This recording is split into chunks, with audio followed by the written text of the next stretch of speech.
Hello and welcome to the 28th Annual Pistahan Parade and Festival. My name is Al Perez and I'm the president of the FAAE.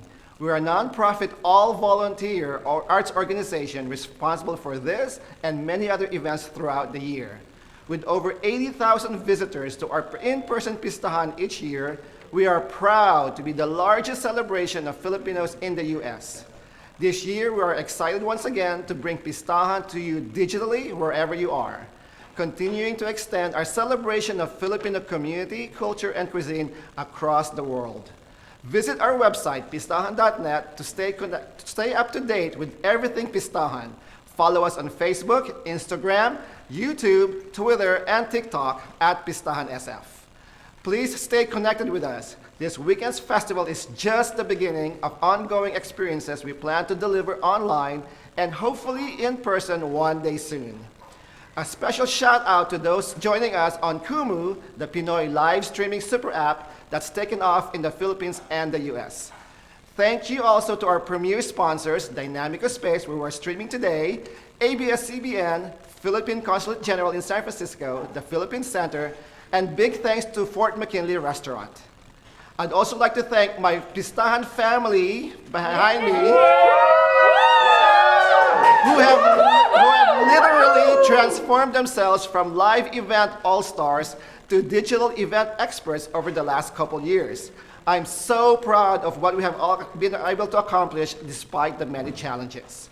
As we emerge from the pandemic, we hope to bring light, hope, and joy so that we can renew, recover, and rise together. We are committed to keeping the Pistahan tradition alive, keep us connected, and even if we are far apart. We want to salute and honor all the Filipino healthcare and essential workers who sacrifice so much to keep us all safe. We also stand in solidarity with the larger community to fight all forms of discrimination and injustice and to stop Asian hate. And now, on with the show. In addition to world-class performances, Pistahan this year will feature some inspirational and fascinating people, including Chef Cocoy Ventura from Isabela, Philippines, Mary Jane Alvera Almedi from Dubai, Dennis Barella from Madrid, and the original OG, Rex Navarrete. To kick off the 28th Annual Pistahan, we have Miss Lea Salonga and Leon Pollard. And live from San Francisco, Pistahan!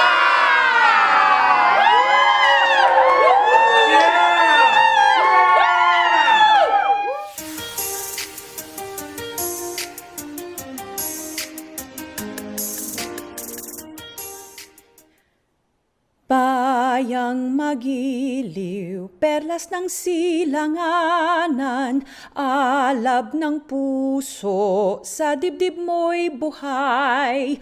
Lupang hinirang, duyan ka ng magiting, sa manlulupig, di ka pasisiil, sa dagat at bundok, sa simoy at sa langit mong bughaw, may dilag ang tula at awit sa paglayang minamahal, ang kislap ng watawat mo'y tagumpay na nagniningning, ang bituin at araw niya kailan pa may di magdidilim.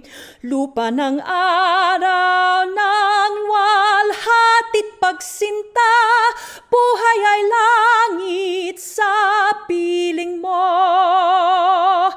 Aming ligaya na pag may mang-aapi, ang mamatay ng dahil sa'yo. Oh, say, can you see by the dawn's early light what so proudly we hailed at the twilight's last gleaming, whose broad stripes and bright stars through the perilous fight o'er the ramparts we watch were so gallantly streaming.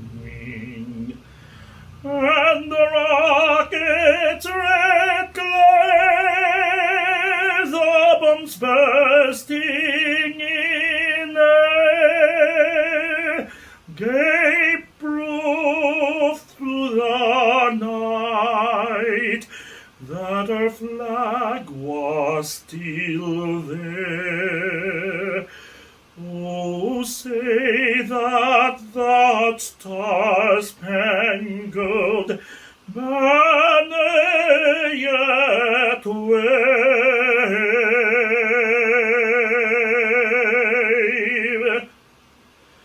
o'er the land of the free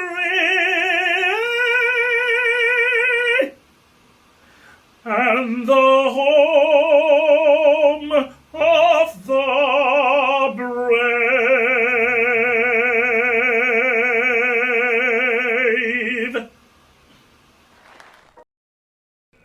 What's up, everybody? Magandang umaga sa inyong lahat. Ako si Aaron, ang MC nyo na yung umaga. It's so excited to be here. Welcome to the second consecutive virtual Pistahan Parade and Festival here live at the Dynamico Space in San Francisco, California. I'm your MC, and this is Parade Hour. We're currently live streaming on Facebook Live, YouTube Live, and Kumu. Shout out to all y'all in the chat. Make sure you guys keep commenting. Make sure you guys post the link, share the link, at us, at Pistahan SF. Make sure you guys put that out there. We also want to give a special shout out to our sponsors.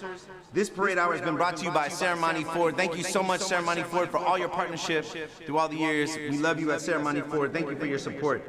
Let's get right to start off with our introductions here for the Pistahan Parade Marshals. Each year, the Pistahan Parade Executive Team nominates and chooses individuals that exemplify our values and our theme for the year, which is this year, Renew, Recover, and Rise Together. That's Renew, Recover, and Rise Together. Please welcome with me the 2021 Parade Grand Marshals, Consul General Neil Ferrer, and Doctors Michelle and Rochelle Tinitigan. Let's hear what they have to say.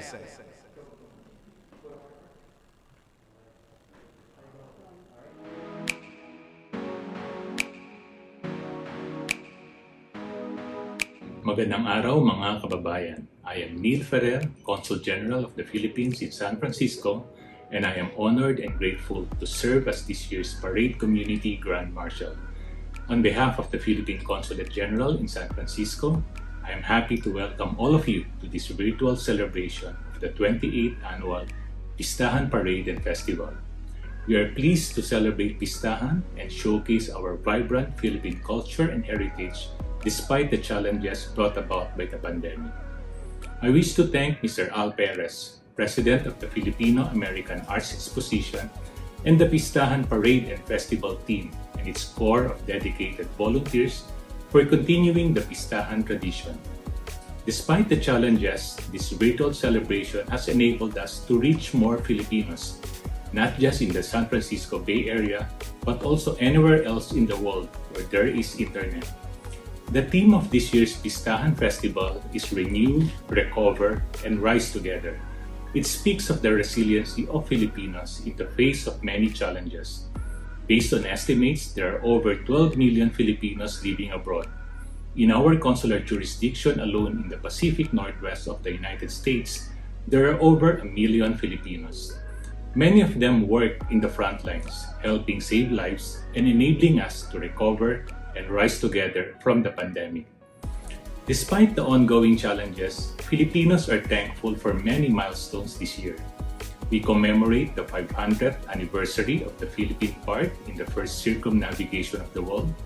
We honor our first hero, Lapu-Lapu, who defeated Ferdinand Magellan in what is now known as the Battle of Mactan. We also celebrate the quincentennial of the introduction of Christianity in the Philippines. As Filipinos, we are proud of having our first ever Olympic gold medal since 1924, when the Philippines first competed in the Olympic Games. Thank you and congratulations to Filipino weightlifter Heidelin Diaz for bringing honor to our country. This year's Pistahan celebration also coincides with the 75th anniversary of the establishment of diplomatic relations between the Philippines and the United States. The friendship between our two countries has been strengthened by people-to-people relations, especially through the efforts of organizations like Filipino American Arts Exposition that work to foster greater understanding among peoples and cultures.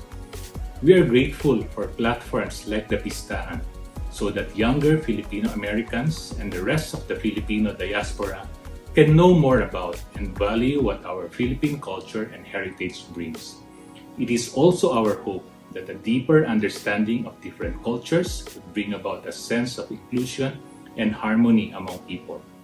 I wish to thank everyone again who make the Pistahan possible year after year. Together, let us continue to celebrate our humanity and our Philippine culture. Let us enjoy the wonderful presentations of Pistahan. Maraming salamat po. Mabuhay.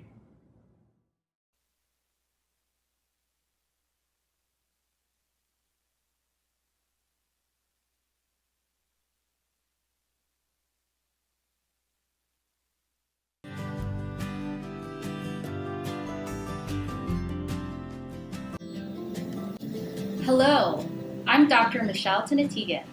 I practice family medicine at Kaiser Permanente, San Francisco. And I'm Dr. Rochelle Tinatigan. I also practice family medicine at Kaiser Permanente in San Francisco. We are both proud to be the Parade Community Grand Marshal for the 28th Pistahan Virtual Parade and Festival, and we want to thank the Pistahan Committee for this great honor. We are also proud that Kaiser Permanente has sponsored this outstanding cultural event for over a decade. As twin sisters and healthcare professionals, it's an honor to represent healthcare frontliners, healthcare professionals who are directly dealing with patients who have been impacted by the COVID-19 virus. We acknowledge the frontline healthcare workers and thank them for all they do. Salamat po! Also, as we continue to get closer to beating COVID-19, my sister and I would like to encourage everyone to take the appropriate precautions to help protect themselves, their loved ones, and others in the community. We encourage you to please follow the advice of your local health departments when it comes to wearing masks and social distancing. We're happy to say we are both vaccinated, which again helps protect our patients, loved ones, and the community. If you're looking for information on how to get vaccinated too, please visit kp.org/COVIDvaccine or contact your local, county, or state health department or your personal doctor for more information. Remember, it's important to protect our lolos, lolas, nanays, tatays, mga anak natin, ang aming pamilya and mga kaibigan. Let's do our part in the fight against COVID-19. We encourage people to stay healthy and safe. Remember, we're in this together. Mabuhay and happy Pistahan! All right, thank you so much to our parade grand marshals for the 2021 Parade Festival Hour, our Consul General Neil Ferrer, and Doctors Michelle and Rochelle Tinitigan. Thank you so much for all that you've done for us here and even greater for the greater Filipino community. You know, we are so excited about all the things that have happened in the past and what we're doing this year, and we put together a little video to give you some memories and to get you excited about what we're doing today. Let's take a look at that video right now.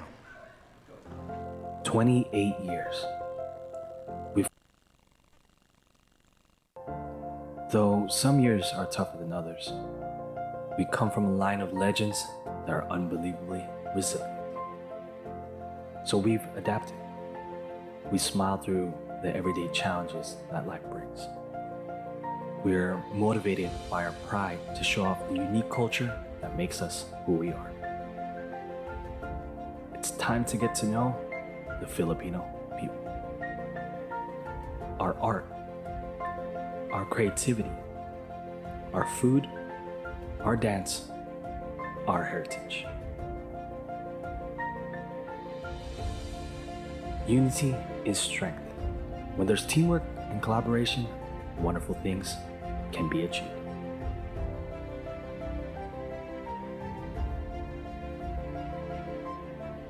Mga kababayan, let's renew, recover, and rise together. This is the virtual Pistahan Parade and Festival.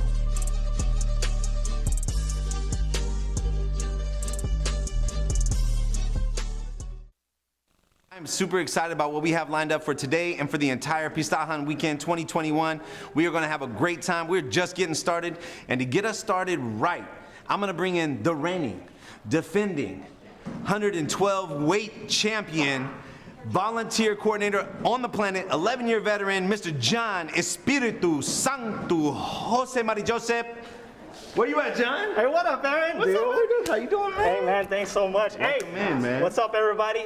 Welcome to the Parade Hour. I want to give a quick shout out to everybody watching and tuning live on Facebook, YouTube, the community. On Kumu. What's up, y'all? Hey, Aaron, man, we got a full show. That Parade team have been working super hard on. We got a full lineup of content, man. Oh, we're going to get it, man. Tell me about it. What we got going on today, man? Hey, so we have divided up the content into 3 different categories. Okay.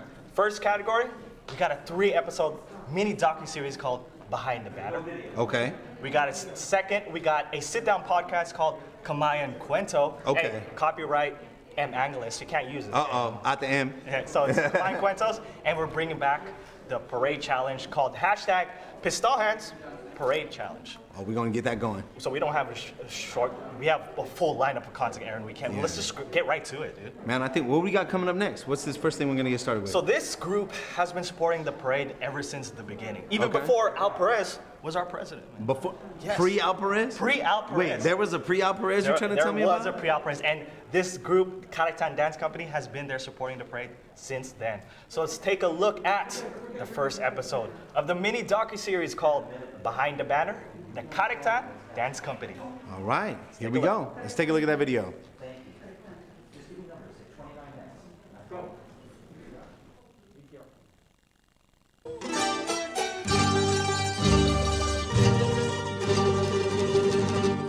Kariktan Dance Company was actually founded in 2004, but then our experience goes way beyond that. But our main purpose is we got together with the passion of wanting to share our culture to the younger generation, Filipino Americans, so they could learn from it and share it with the future generations. So we just pretty much get together to have fun and to enjoy each other's company and share our culture and learn more about traditions that we have in the Philippines. I'm Robbie Herrera with Kariktan Dance Company. Thank you for coming and talk to me about this because you're right, Pistahan is such a wonderful experience that we look forward to every year. And part of that, of course, is the parade where everybody gets together from their busy schedules to join this celebration of our culture. So I really look forward to that, and my whole crew looks forward to that as well. Kariktan means beauty, splendor, and brilliance. So it's everything that we believe our culture is, and that's why we are passionate about sharing it. It's the Filipino smile, the Bayanihan spirit, and are willing to be hospitable and share everything that we have. Kariktan Dance Company was inspired by my mom, Polly Manalo Herrera. Her background is from the Bayanihan Dance Company, where she was a choreographer in the late 50s and early 60s. So that comes with a lot of research material and staging and getting together with various culture bearers to make sure that what we are performing is accurate, but for stage. So she's a big influence, and she taught us pretty much everything we know, and then we go from there and adapt and make changes just to keep us fresh every year. It's hurry up and wait, right? Everybody shows up in costume, all makeup done, but then stay there and nobody leave because it's so hard to gather everyone together. But everyone has fun hanging out. What we look forward to is seeing all our friends, and some of the people either participate or watch the parade every year. So we get to know them. You know, we get to know people from the press or the different politicians that do join the parade. different contingents. So it's like one big party when we meet over there. But then, of course, as you know, starting to round everybody up when we're about to start is a challenge. Choosing for the Pistahan parade is, of course, we want to show dances that are entertaining, but then bring people back, take them back to what they learned when they were kids, because a lot of Filipinos learned particular dances when they were in school. That we wanted to bring a whole experience of the Philippines into the parade. And you know, Kariktan is not the only participant in that parade. So what we do is we talk to the other dance companies and we coordinate so that we make sure we present a full spectrum of dances each year. It's a daunting task. Yes, because you know everybody has ideas on what they want to present, but then we also have to work with the theme, because every year the parade has a theme. So we have to have that into consideration, and we do meet before the parade itself, just to get an idea of what everybody has in mind in presenting. And even then, the Bayanihan spirit lives on, because we do share ideas, and sometimes down to props and sometimes choreography, because there have been years where we wanted a certain type of spirit or choreography, and what we would do is each director would create certain portions of it, and we put it together, and we rehearse on our own, and we put it together at the parade. So that's really the nice part of it, is sharing and being together on that special event. Do come to the festivals, because it is a lot of fun, and it is worthwhile to learn dances from your heritage. And we really encourage you to move it forward to the next generation so that our heritage remains alive.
Salamat, Kariktan. Thank you guys so much for all you do, for bringing the energy and the cultura. We are so glad to be a part of what you're doing, and for you to be a part of what we're doing here at Pistahan. Thank you so much. You know, they're gonna actually have a full performance on tomorrow, so make sure you catch that on the live stream tomorrow, and you do not want to miss that. We actually have a special guest coming in right now. This is our festival director, Genevieve Jopanda. Thank you, Aaron. I just want to take this time to draw attention to 3 particular organizations that help towards services for youth and seniors. One of them is West Bay.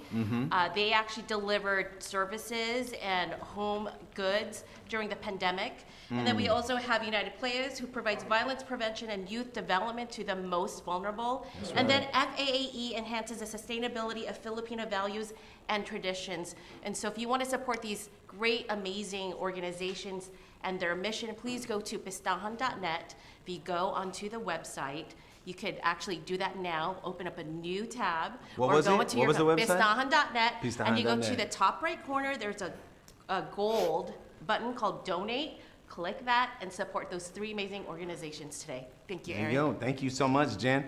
All right, now we're going to cut over to our social media crew. We're going to check out our lounge. We got Mr. John Espiritu over there. John, hey, what you got for us, man?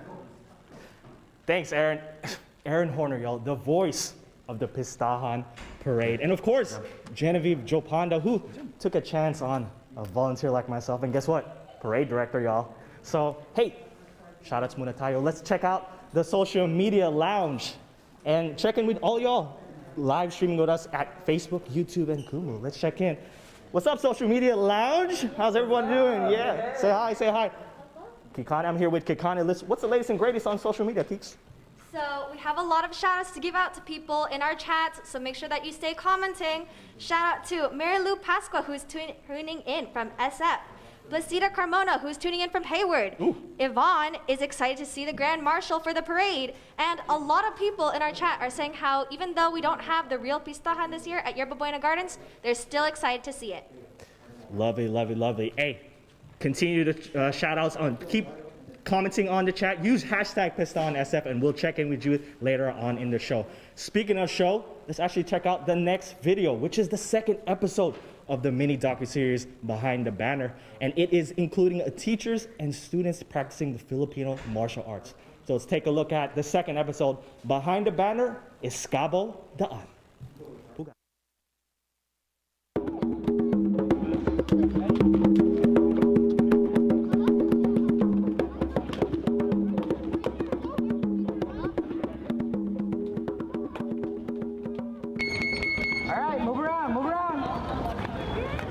My name is Joseph Batista of Escabo Daan Filipino Martial Arts. I've been doing Filipino martial arts for 20 years.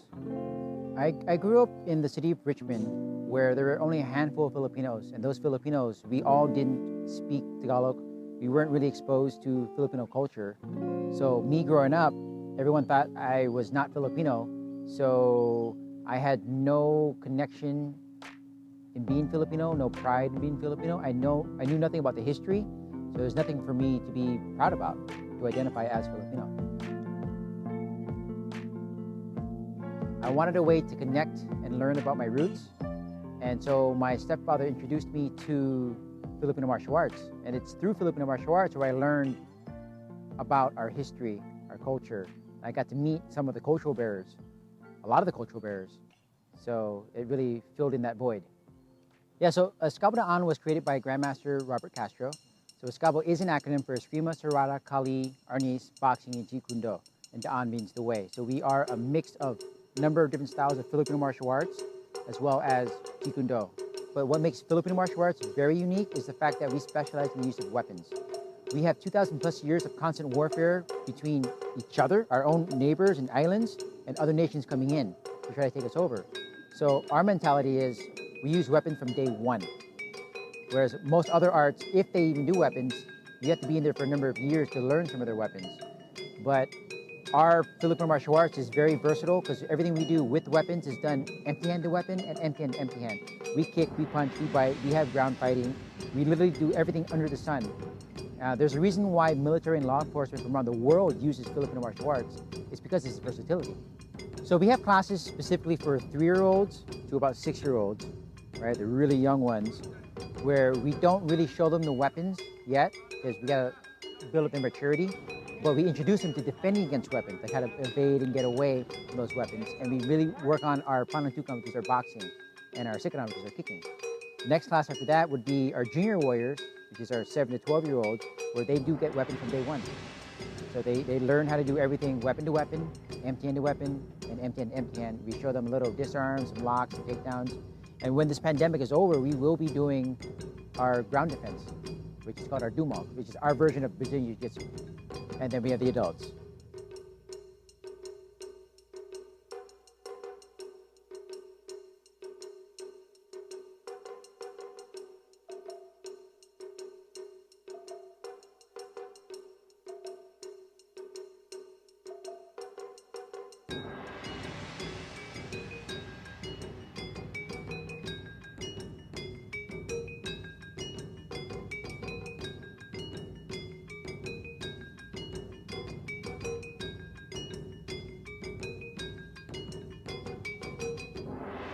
Yeah, so in both classes, we count in Tagalog, right? And a lot of our commands are in Tagalog. You're twirling forward and into your, what's this called? Kili kili. Armpit. Okay? So what we try to do is you try to expose them to as much Tagalog as possible. But the crazy thing is, a lot of us instructors are actually trying to learn Tagalog as well, right? But we have a bunch of people here that are fluent in Tagalog, and we cross-check with them, like, hey, how do we say this? How do we say that? Which, even in Tagalog, there's still those discrepancies. And on top of that, we have a board that we usually keep out during class that includes the baybayin with the Tagalog word with the English translation. So they're constantly seeing different things.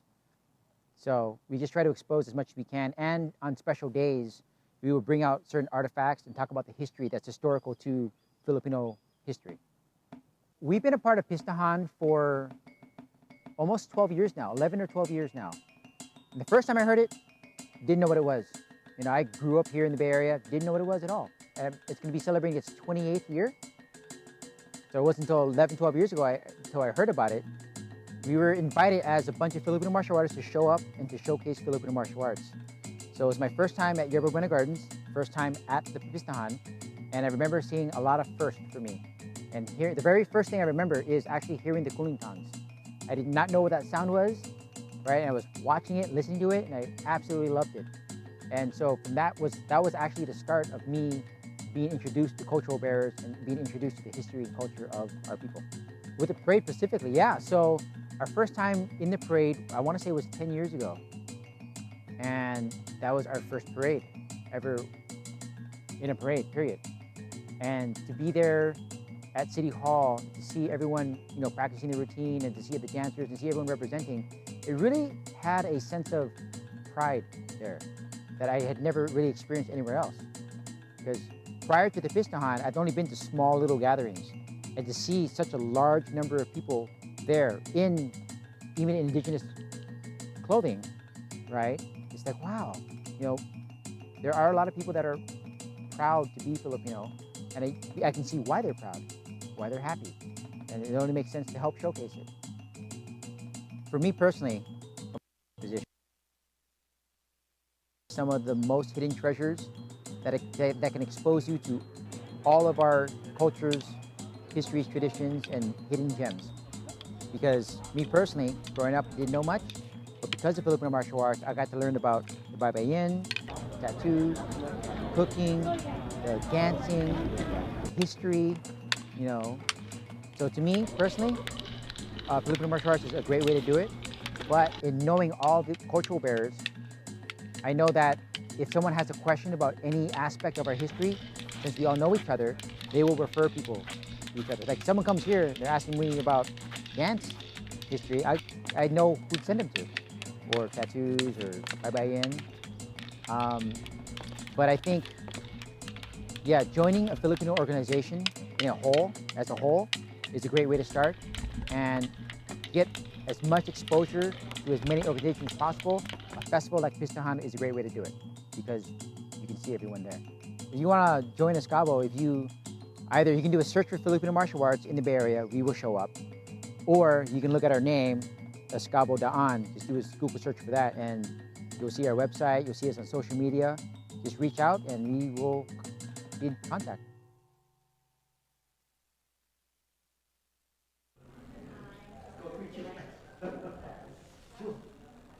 Yo, what's up, everybody? I'm here with longtime veteran volunteer, Diano Willenbein. What's up, Diano? What's going on, John? Hey, we just showed off 2 out of the 3 episodes of the mini docu-series that fun fact, that we filmed. Actually, yeah. We edited, we put together. How does that feel to kind of finally show off the hard work that we put into it? Man, it's been a long time coming for us working with these groups and a lot of teams. A lot of hard work got put in. Dude. Long nights and stuff, but I'm glad that it's finally launching.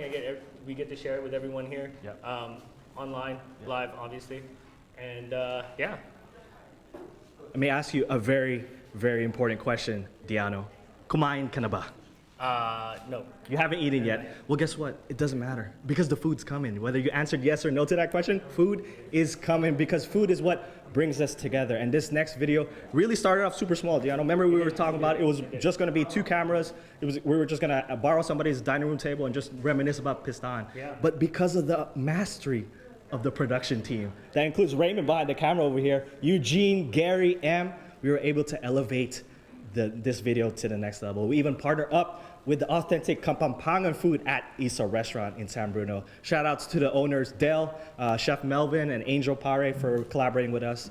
But food is what brings us together, and this next video is the world premiere of Kamayan Cuento. Let's take a look, Diano. Yeah.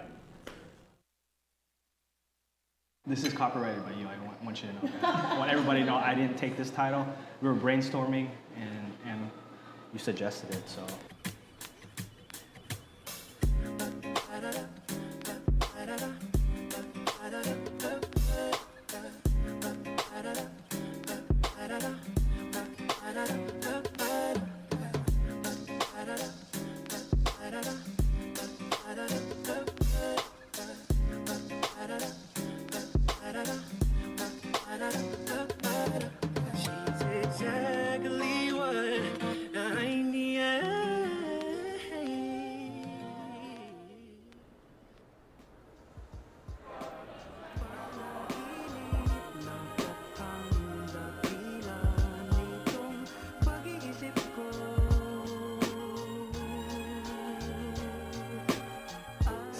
It's an honor for us, and our stomachs are also kind of ready to dig in. But first, I kind of want to get like the history of Isla. Like, where did you start? Where did the restaurant start? How did you guys get into the business? Well, my career it was started 15 years ago. Yeah. I was dishwasher, then doing janitor, then became a cook. While as a cook, I studied the business, and then became a executive chef for several restaurants. During Isla time, I remember I spent 2010. 2010. After 3 years in the industry, being a cook, I remember doing the most important in the business is the numbers. I mean, last year was a difficult year. Oh yeah. It was for a lot of restaurants. Of course, yeah. Unfortunately, some of them didn't do so well. I wanted to kind of ask for you, what was kind of your experience during the COVID time? COVID? Yeah. I felt like, sa akin lahat bumagsak ang madaming responsibilities. Oh. Mm-hmm. But still, dati pa rin yung, I do believe on my team. Of course. Yung mga dating empleyado na matagal na nandito pa rin. Hanggang ngayon, di nila tayo iniwan. Kaya mga standard ng pagkain natin, nandyan pa rin. So, just parang pistahan, unity. Nandun pa rin. During those pandemic, nag-deliver pa ako. Yeah, I remember that. Kami na yung nag-deliver. Ako, I deliver. Yeah, I deliver. In order to, all the customers like requesting, please deliver. Oh yeah, I remember that. Ako na nag-deliver. No, I just wanted to know what's the most popular thing that people ordered during the pandemic? Popular? Yeah. Oh, this one, the Pintapusit. Oh, okay. Yeah. People, Isla's destination and wanted because of this one. Dito lang sa Isla kasi meron ditong authentic. Nakikita nila black ink pero madami sikreto yan eh. So, the sisig is still the #1 saleable. Yeah, and we became popular because of this platter one. Yeah. I was gonna say, the name of the show is Kamayan Cuento. Okay. And, okay. It's perfect when we talk to you because I know I've eaten here before. I know I've gotten the bilao before. Okay. And so talk about the bilao. What does a customer get when we order a bilao? Normally the bilao #4 because it comes with the soup and 2 dessert. With soda, right? With soda. Plus and always, no, it's a free unlimited rice. This one. So you're having fun eating the way you eat. It's supposed to be. So you just grab a grilled one, then go to the fried one, then go to this one. Then with gulay, with our specialty bagoong, sausawan. Spice. Everything it's made from the scratch on our team. From scratch. Yes, including the soka. The spice vinegar. Also, the speed of when you order your food to when it comes out. That's the biggest challenge. This is the secret. Are you gonna tell us this? We're not being madamad about secret. Remember on TV? Yeah. It's a copy but not duplicated. The way you work. Yeah. That's the focus and come from the heart or pride. Of course, yeah. And Isla is always no shortcutting in terms of executing the food. That's what I love. That's what I love. Yeah, no shortcutting. Kapag sa buhay kasi para sa akin, pag nandaya ka, medyo mahirap. The customer. Yeah, yes.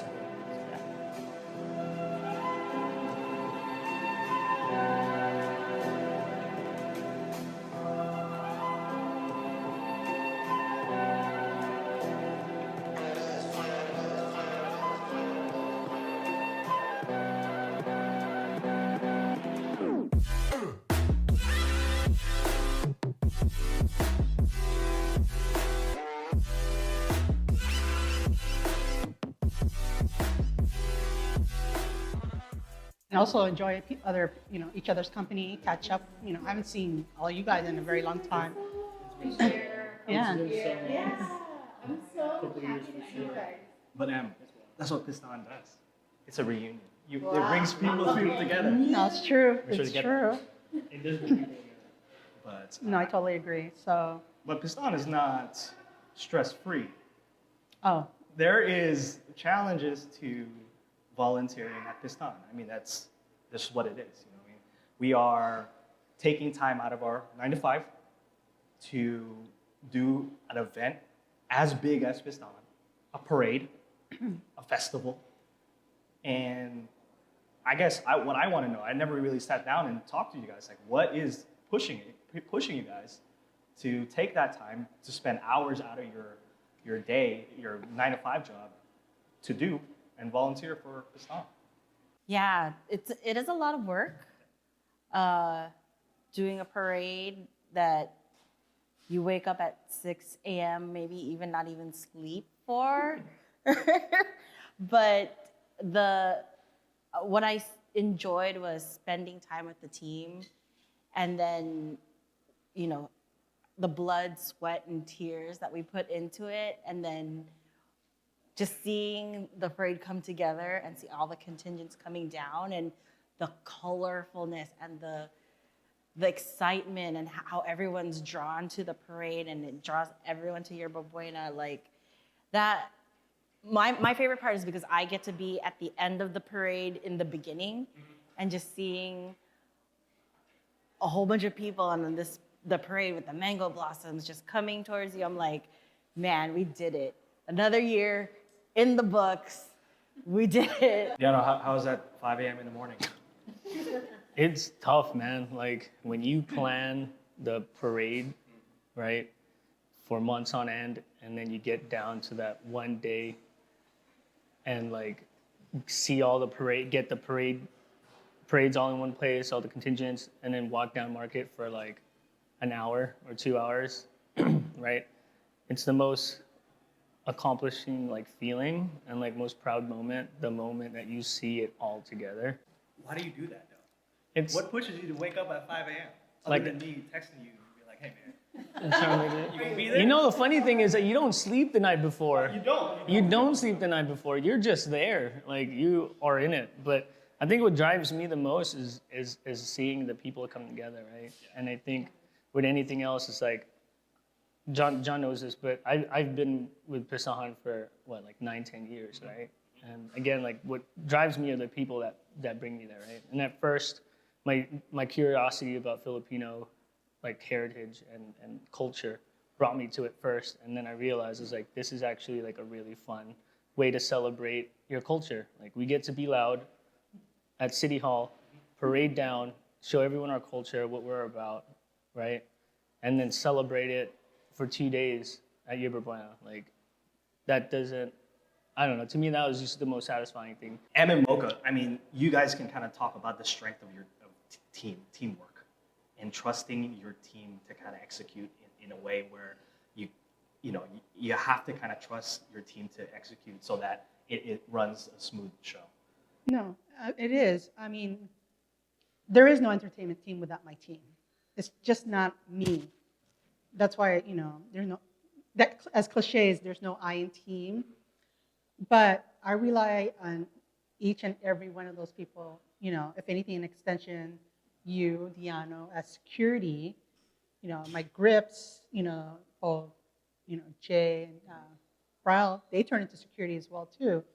So if anything, Yeah, I guess for the sake of, social media, anything like that, it's like, it's a title, and with that, that's all it is. But those are the people that put you there for a reason, and they trust you. I trust them to trust me, and if they have something that doesn't feel right, then please, I'm never going to shoot you down. My team is just like, well, I want to try this. Yes, let's do it. I'm all about that creativity. After a while, it becomes that same thing. But it's just the fact that we need, new eyes, new blood, I go, who's popular now? That, and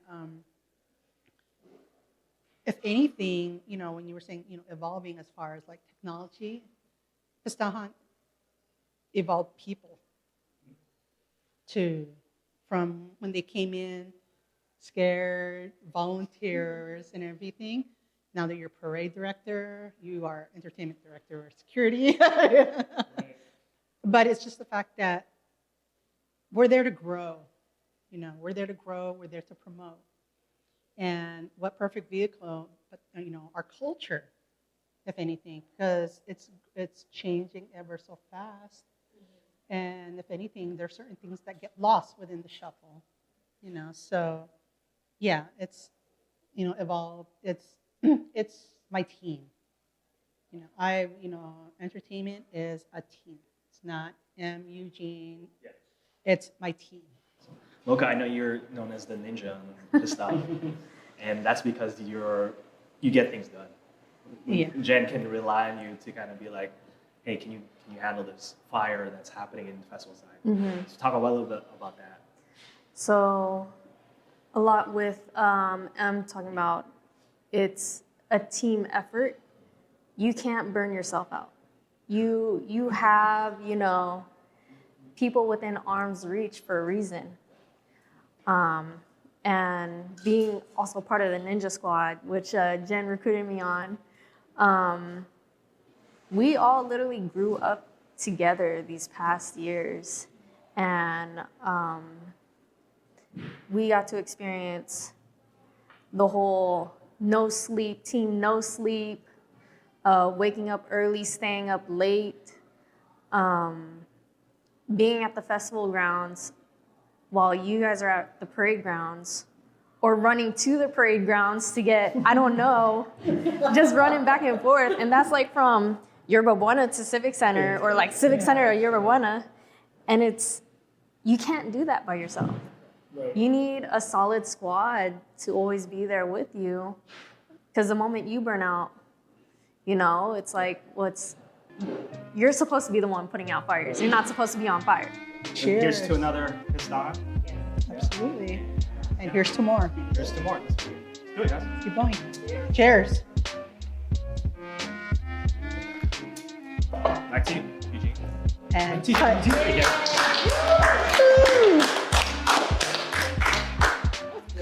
Cut.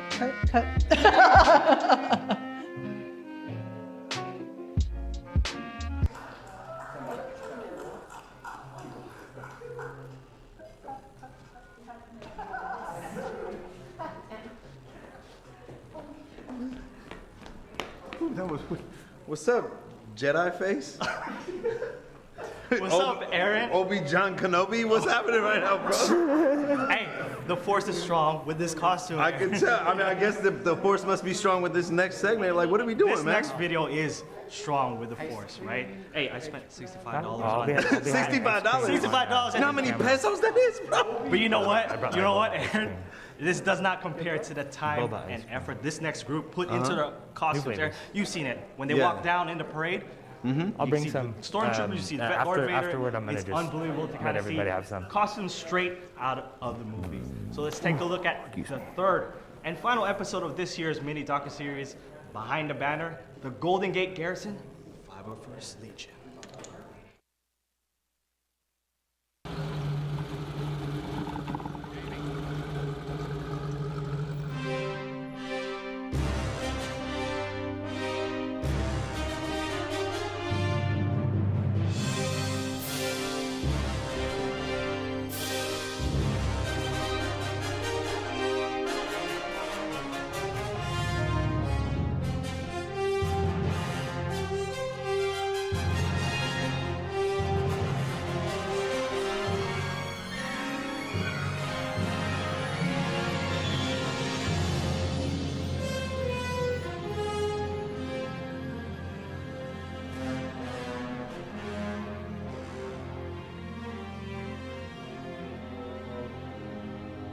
My name is Ricky Resurrection. I'm a member of the 501st Legion, Golden Gate Garrison.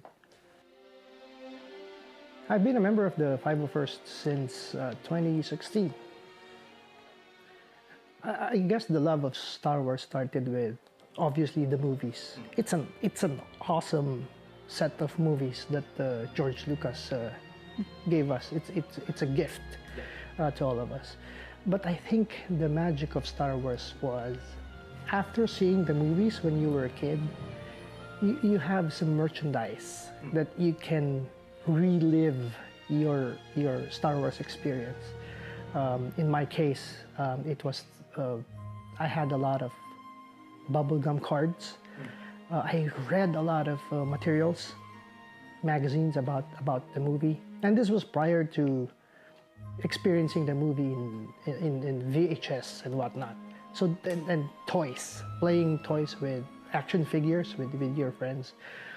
So for us, it became a tangible experience outside of just watching it or having seen it in the movies.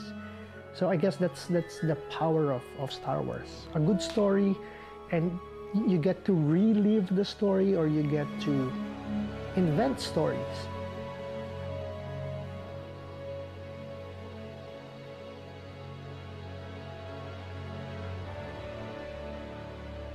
Yeah, I guess that's one of my personal attraction to the Legion.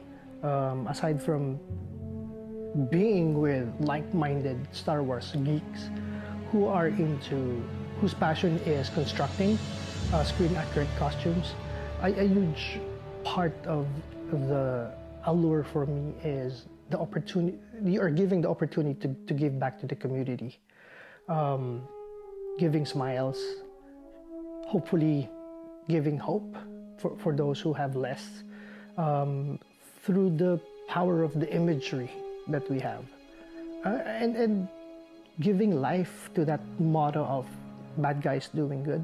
It's something awesome. It's a gift that you are able to impart to other people.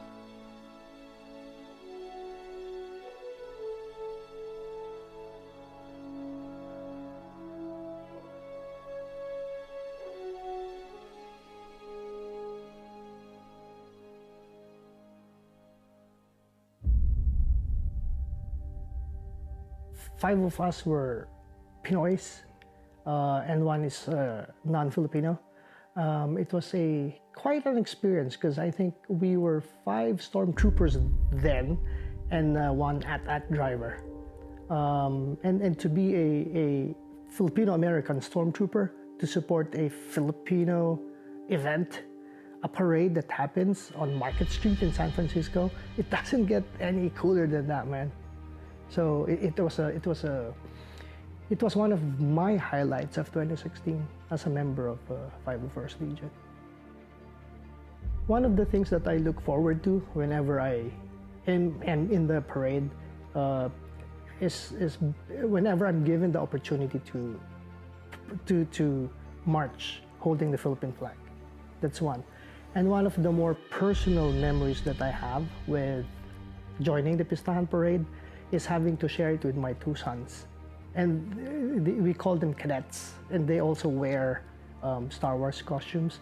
I think they were able to do the parade 3 or 4 times with me, and those are precious moments that you'll cherish forever. Being excited to be part of Pistahan parade again next year,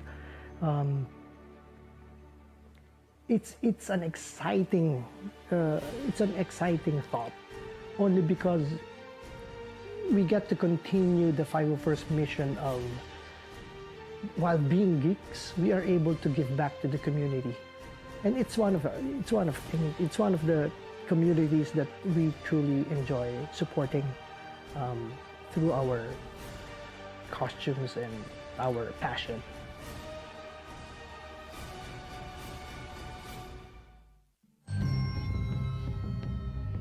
Anybody who wants to be one of the bad guys doing good, I enjoin them to head over to our website. It's 501stggg.com. They will find all the information that they will need in order to be one of us.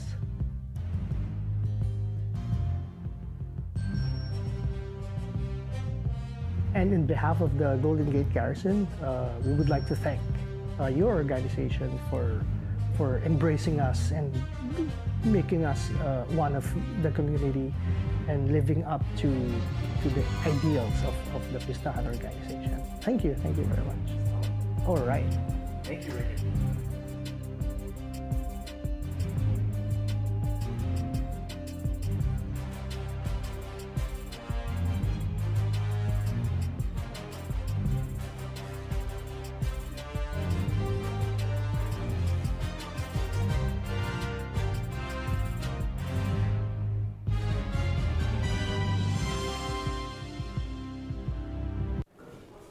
Looks like we've got to the last video of the parade hour, man. You ready for this, man? I'm ready. Man, so tell me about like last year in the parade challenge, man. What was that all about? Well, no, last year we introduced the video challenge as our way of reimagining the parade in the virtual format. Yeah, yeah, man, that was dope, man. And you were able to get participants from like all over, right? Yeah, we got entries from different cities in the United States. We got entries from the Philippines, Aaron, and even for this year's Olympics, the home of this year's Olympics is Japan. Come on, man. Shout out to Tokyo. Hey, what's up, everybody? Hey, so Pistahan's Challenge, man. Tell me about it. What is this all about? Well, the Pistahan's Challenge is our way of highlighting Filipino-American culture, as well as bringing awareness to an ongoing difficult situation that our Asian community faces, and that's the increase of violence against the Asian community. I mean, your shirt says it all, Aaron. Deflate the hate. Deflate the hate. Yeah, man. Thanks for pointing that out. This is actually from the homeless shelters that I work at in the Hayward area. And one of our participants in the shelter, one of our shelter guests, came up with this idea 2 years ago because we had a lot of problems with the community and people judging folks just because they don't have a home. And they said we need to deflate the hate. So we got a local school to put together this shirt. And, you know, it says deflate the hate. So that's a message that we're putting out to the whole world, man. Absolutely. This next video is our way of reminding everybody to continue to support, continue to educate, continue to support the organizations that are supporting the Stop Asian movement. So let's take a look. That's it. Let's take a look at this video's parade challenge, the hashtag Pistahans parade challenge.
Man, that was an amazing year of content for the parade hour here at Pistahan SF 2021, man. Congratulations to you, John, and the whole team for all you guys have done, man. You guys put together another great year, man. I'm super excited to be a part of this. Thanks for letting me be a part of it, it's man. my honor too, man. So tell me, man, is this stuff going on, or are we done today, man? No, actually, breaking news. We're going to be continuing the docu-series. We're going to be continuing and partnering up with different restaurants for the Kamayan Cuento. Oh, yeah. Aaron, can you go on to the next episode? Are you asking me if I can eat Kamayan style? Can you Oh, please? done deal, baby. Let me know. Check that next. It's coming up pretty soon. Cool. So where could they get these full versions of the video? Where can they see what's coming up? Well, you can log on to pistahan.net. You can check out our YouTube on youtube.com/pistahansf, and of course our social media. So pistahan.net, pistahan.net, youtube.com/pistahansf. Pistahan SF, man. Well, hey, that's super dope. I'm excited about that. I want to make sure that I keep it locked in. Let's keep this momentum going, y'all. We're gonna go, now that we're wrapped up with the parade hour, we're about to move on. And you know, we're gonna get into the next part of this virtual Pistahan Parade and Festival. Let's bring in our festival manager, Mary Jane Cordova Lee, AKA Mary Jane. This is Aaron and John Spiritual. We out, baby. We out. Mary Jane, get him. Do you? Oh, get him. Oh my God. Good afternoon, everyone. Welcome to our 28th annual Pistahan Parade and Festival. My name is Mary Jane Cordova Lee, and I am your festival manager. This year, as with every year, we have our parade, which you just saw with Aaron and John. We have our pavilions and, of course, our entertainment. New this year, we will have two MCs, Fatima David and Reya Palos. I am so proud of the content our pavilion managers have put together. Our theme, Renew, Recover, and Rise Together, can be felt throughout it. Before we continue with the program, I want to thank all of our volunteers that helped put this show together. From the technical team, our fabulous social media people, our editors, webmasters, and everyone else behind the scenes. Thank you. Maraming salamat.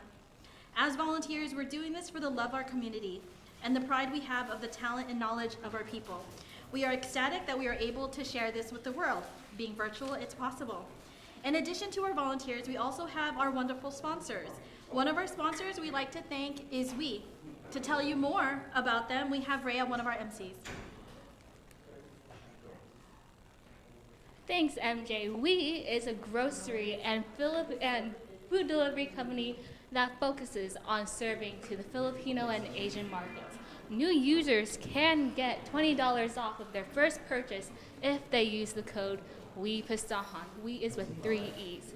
For more information, scan the QR code down below, and I'll bring you to their website at www.saywe.com. Can I get a we? But as you guys are claiming your $20 off, we have this year's Pistahan Hermano Mayor, Jose Peco, that would love to welcome you guys into the festivities. Hi, Hermano Mayor.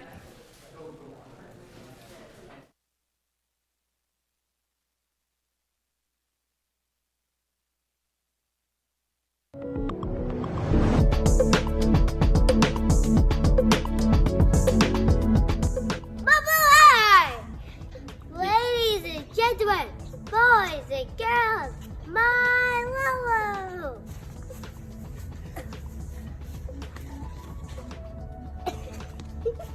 Oh, wow. Thanks. Thanks, Bryson. That was 3 long years ago. This guy's growing. He's gonna be a big boy. Welcome, everyone, wherever you may be. It's quite the honor of being chosen as the Hermano Mayor for Pistahan 2021, and I'm deeply humbled and honored.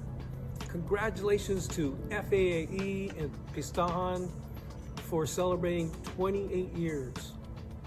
Mad love to all those dedicated and passionate volunteers, past and present, have shown the love of community to make Pistahan happen. Any of you out there, family is everything, especially my little grandkids.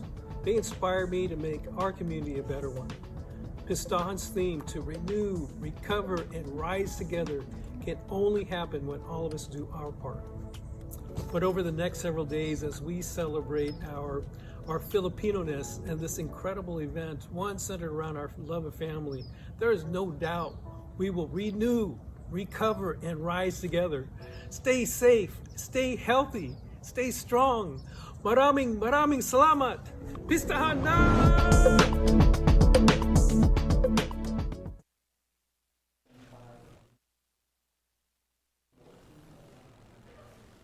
Good afternoon, everyone. It's such a pleasure to be here. Once again, my name is Fatima David, and I am so blessed to be one of your co-hosts for our annual Pistahan Parade and Festival. I cannot believe that it's already 28 years in the making that we have been able to bring amazing, wonderful content from all over the globe to celebrate our Filipino community and culture with you today. We have PJ from our Culinary representing to share with you our amazing culinary artisans from all over the world. We have him representing our Raymar Foods, and thank you again to Raymar Foods for representing and sponsoring Pistahan. Without further ado, we give you PJ. Thank you so much, Fatima. It's so great to be back exactly a year after our first virtual Pistahan. And with the Culinary Pavilion this year, we really wanted to step it up. I'm also one of the founders of the Filipino food movement. Our mission is to preserve, promote, and progress Filipino cuisine through education and community building. So today, we're going to be learning about the fantastic work of some great Filipino chefs, and then towards the end, I have a boba to pick with you.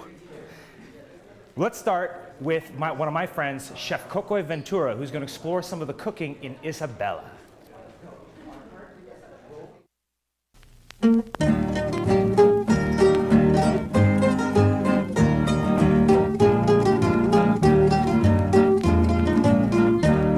Sabong numasay ugko, samit day talibnos mo ay dagos nga mapalang tutoy, nalidaya barukong ko. Adua kulibang bang, umay makipagayam ay, anya tiyadaken ka makaay-ayo makaliwliwa. Awan jadda kanya, tawan ti sanikwa, pusot ti managayat ket say ako ti pagsamita. Tay balasang, lunanaghal, nang nangrunanong nalasbang. Di puspuso, inakayawan, tay himnas nga di namulitan. Tay balasang kulibang.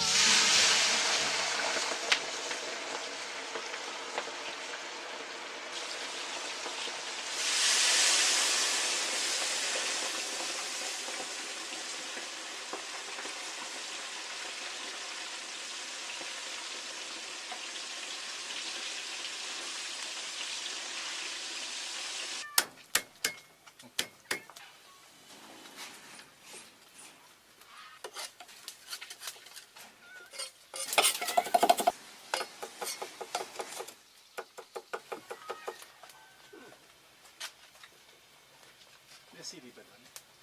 Nakikita sila.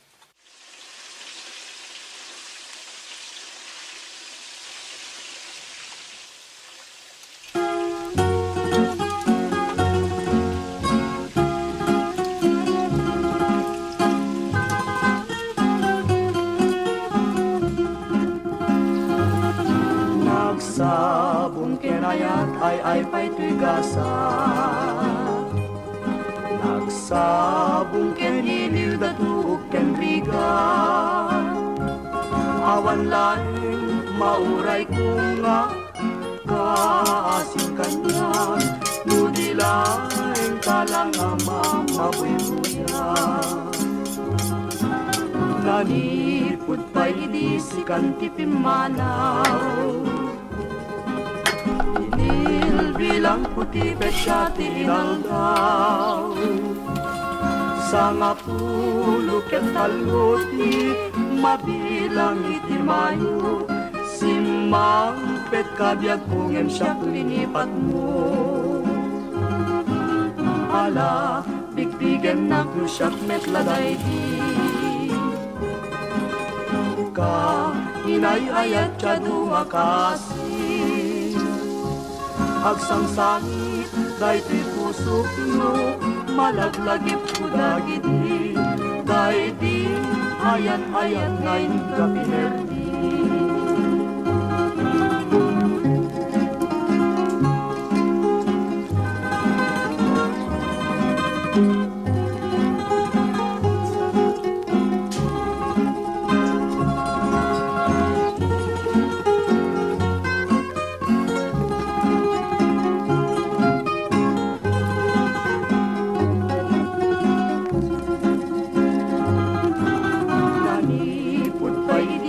kang tipimanaw. Bilang puti petsati inaldaw. Sanga pulo ket taluti mabilang itimayo. Simang pet kabyag kung siyak linipat mo. Ala, bigbigan nak mo siyak metladay di. Ka, inay-ayat ka dumakasi. Agsangsangit, dahi ti pusok no, malaglagit ko dagiti. Dahi di, ayan-ayat ngayon ka pinerdi.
That was just a beautiful, beautiful picture of what native cooking can really be like.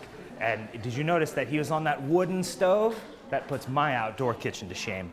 Next up, we have rising chef Francis Ang and his wife Diane with their brand new project in San Francisco, Abaca. So we're going to take a peek at that, and right after, we're going to hear the story of entrepreneur Dennis Villanfranca, the self-taught chef at Jeepney Guy. He's going to tell you all about the origin of his rolled lechon and what to do with your leftovers.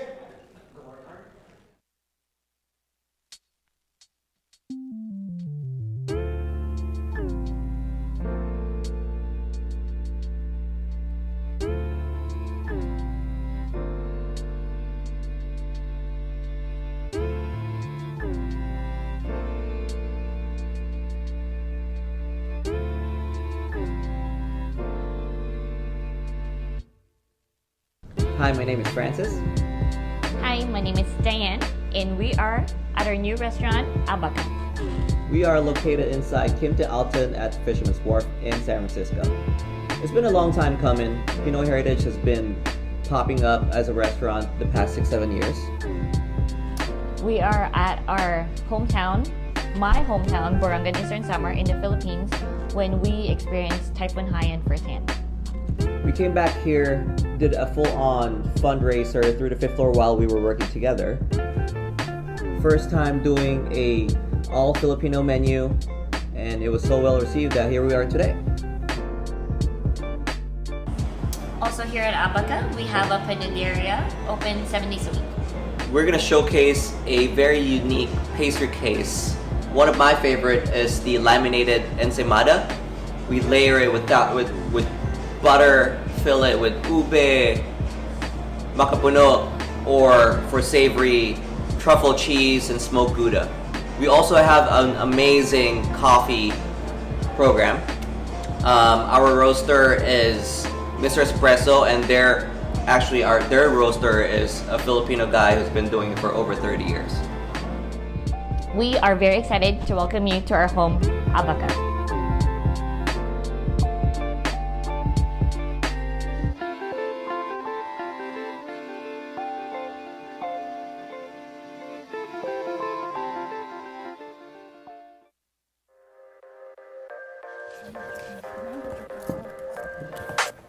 Hello everyone, my name is Dennis Villafranca. I'm the chef owner of Jeepney Guy. I've been in the food business for about 10 years and I love every single day of it, even if it's the hardest thing I've ever done.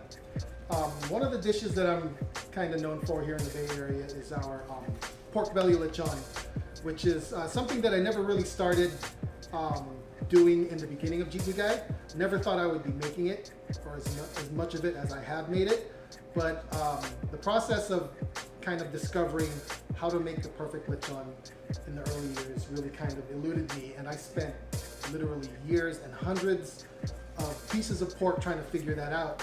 And it was just one moment in 2012, I believe, when I really figured out kind of by accident how to get that perfect crispy skin. And since then, I've been making and rolling hundreds of these over the years, and you know, it's probably my favorite dish. Our lechon, of course, is made from a whole slab of pork belly, and I just put a pork loin in there, and really simple process, but it's all about the magic. So after processing the pork belly and the pork loin, the finished product from that is kind of like this. This is basically half of a pork belly slab. This is what goes inside the rotisserie oven, and it cooks for 2 hours. All right, so after roasting in the oven for 2 hours, this is the Jeepney Guy pork belly lechon. To find out more about it and where to get it, you can find us on Instagram, Jeepney Guy, and visit our website, jeepneyguy.com, where you can find ordering information and learn a little bit more about where we came from and what we do. Okay, so as good as our lechon is, you're gonna find that you just can't eat all of it, because like anything else that's really good, you gotta have it in moderation. But people always ask me, what do you do with leftover lechon? And so one of my favorite things to do is to make a really simple sisigaw. And to do that, first thing you do is just chop up your pork, nice bite-sized pieces, some fresh ginger, fresh onions, fresh chopped jalapenos, lemon and lime juice, a little cilantro, and to kind of tie everything together and give you that special, that tanginess that you find in a good sisig. I have my special vinegar soy sauce blend with little magic ingredients in there to kind of tie everything together. All right, so now that we have everything ready, I'm going to show you how to toss it in a pan, make that quick sisig for you. In order to make a really good sisig, you got to have a really good pan that can get really hot. My favorite pan to use for this is a wok. I know not everybody has a wok, but you can really use whatever you have in the kitchen. Cast iron works really great. Aluminum saute pans, whatever you have. First thing I'm going to do, add some canola oil. And you can tell my pan is really hot because it's smoking. You can also kind of see the oil will start to shimmer a little bit. First thing I want to add is my ginger.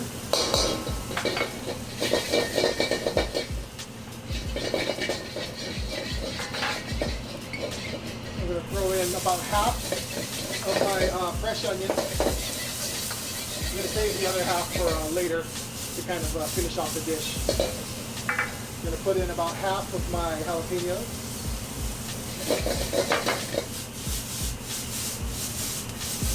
So I am by far no means an expert with the wok. All right. Once you start to see your onions start to brown a little bit, we're going to go ahead and put in our chopped lechon. I'm not going to add any more oil to this because it's got that natural fat going in there. Okay. Now you're going to want to keep, you're going to,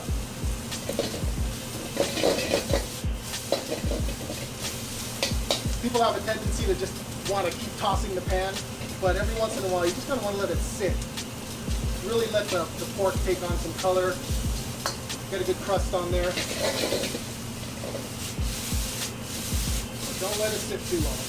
All right.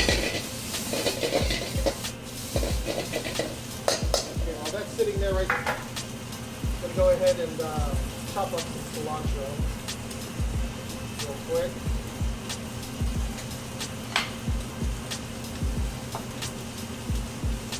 I like cilantro because it has a nice bright flavor to it. Kind of helps you with the richness of the fat from the seafood.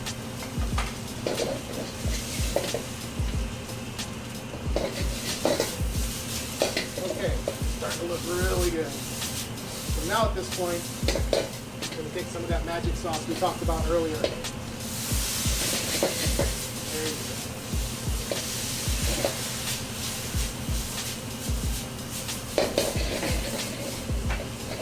I'm going to put in the rest of my jalapenos, the rest of my fresh onion, cilantro, lime juice, and a little bit of lemon juice.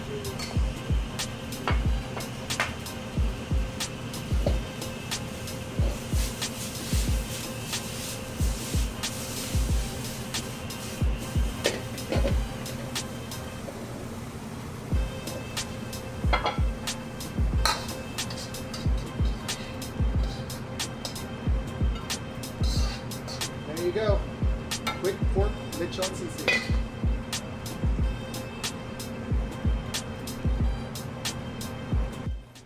All right, so now we're gonna plate the lechon sisig. Of course, gotta have it with some hot steamed rice. I love jasmine rice.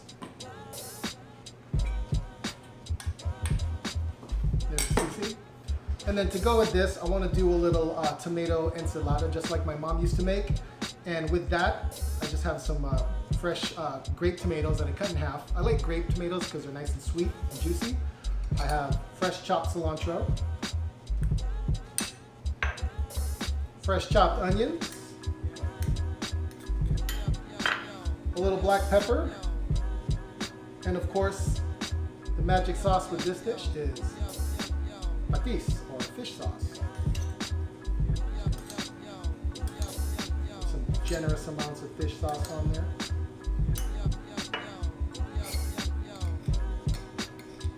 Toss it lightly, and then when it's ready, put it right next to the rice.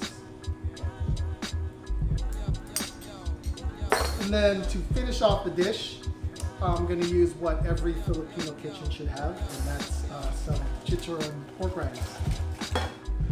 Crush it, put it right on top of that, to give it that crunchy skin texture.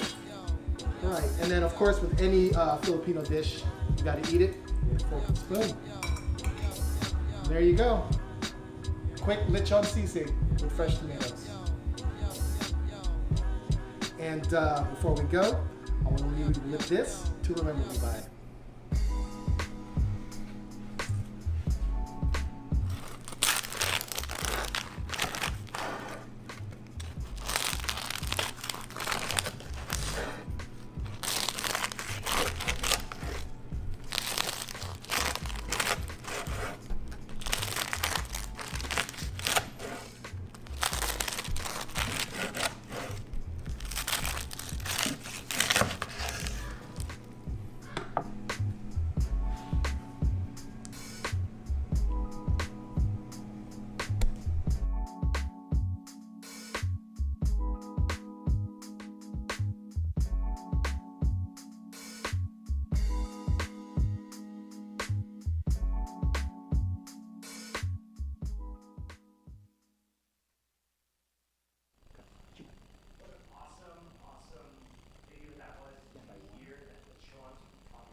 my joke earlier, I had a boba to pick with you.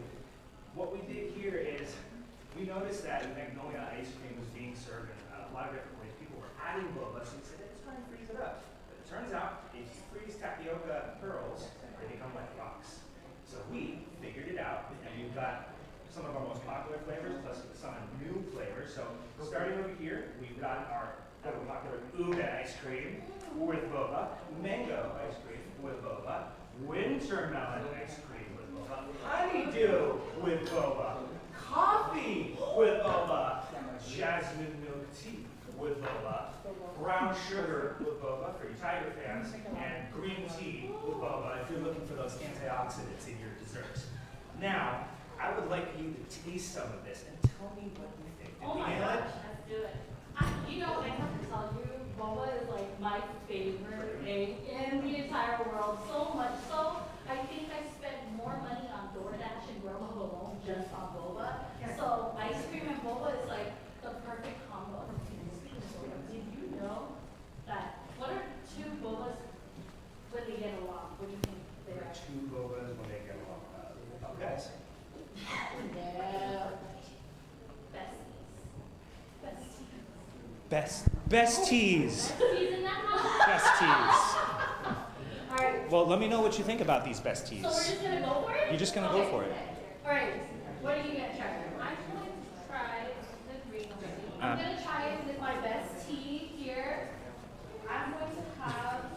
I wish I had good shirts like you guys. I didn't have coffee like this, so this is perfect. There you go. Cheers, There's your alright? coffee. Cheers, right? Ice cream for breakfast is absolutely an acceptable practice. Especially, good coffee. If you're a tea person, not a coffee person, we have jasmine, of course. That is the best flavor combination ever. Well, you find a lot of these things in like boba shops too. So we wanted to be able to bring that experience home. You're going to be able to find this in stores, but one thing that I wanted to talk a little bit about, try the ube, it's a classic, right? In the spirit of this year's theme, which is renewal, Ramar Foods and Magnolia Ice Cream in USA are proud to make all of our ice cream using 100% renewable solar energy. So you can eat this without feeling guilty about the planet, and it certainly is very, very good for the soul. So, minus your papers? Yeah, okay, good. Total together, well, my grandparents started it. So 1969 is when we started at San Jose. And we then became a couple of grocery stores called Orientex, which you might recognize as our Orientex brand, lumpia, and I think that was the signal to flip it over, and I totally missed it. So here it goes. Well, with that being said, this is absolutely delicious. Thank you so much. We think it's fire. It's lit. Yep, Beyond measure, and we love to take on. Check out pistahan.net. You can get the recipe for the lechon, and you can find out info on everything that's happening today. And make sure you get some boba ice cream. Make sure to follow Ray Marshals and also pistahan.net for more information. Thank you, teacher. You were absolutely phenomenal. Culinary was brilliant. I actually can't stop eating. But Well, don't stop. I'm gonna try. So, if while we're like waiting for the next opportunity, just want to check it, but if it's Okay. So I'm a classic kind of, when it comes to boba stuff, I'm a classic guy, the brown sugar, because we put a brown sugar swirl in there. Yeah, it's like it's literally a swirl. So you know at the drink places, they put it all on the side of the cup. And so we were able to basically do that. if it tastes like a bowl of drink in frozen watermelon, I think it's Oh, thousands and thousands of DoorDash research orders to get this right. Oh, the power came off. Power.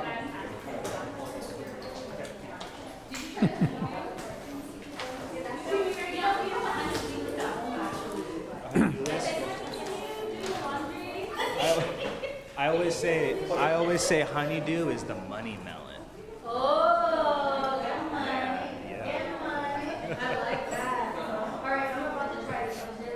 Happy Pistahan to everyone. And That is money. you don't mess around. Well, actually, we mess around all the time. That's what the ice cream business is. Okay, we're ready.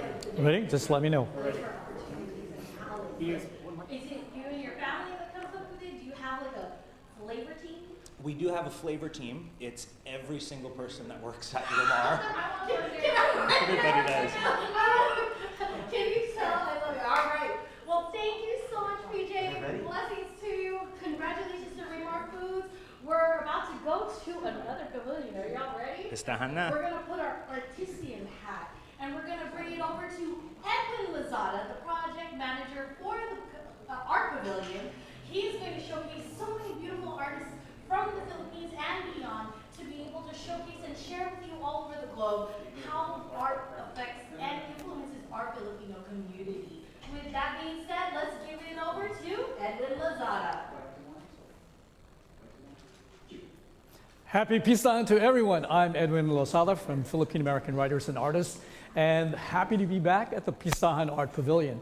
We have an exciting lineup of featured artists. We'll begin with an update from two 2020 artists, Brand Bataclan and Jeff Quintano, followed by San Francisco Bay Area artists Mal Veracruz, Christina Newhart, and Paul Mariano. And now, Brand and Jeff.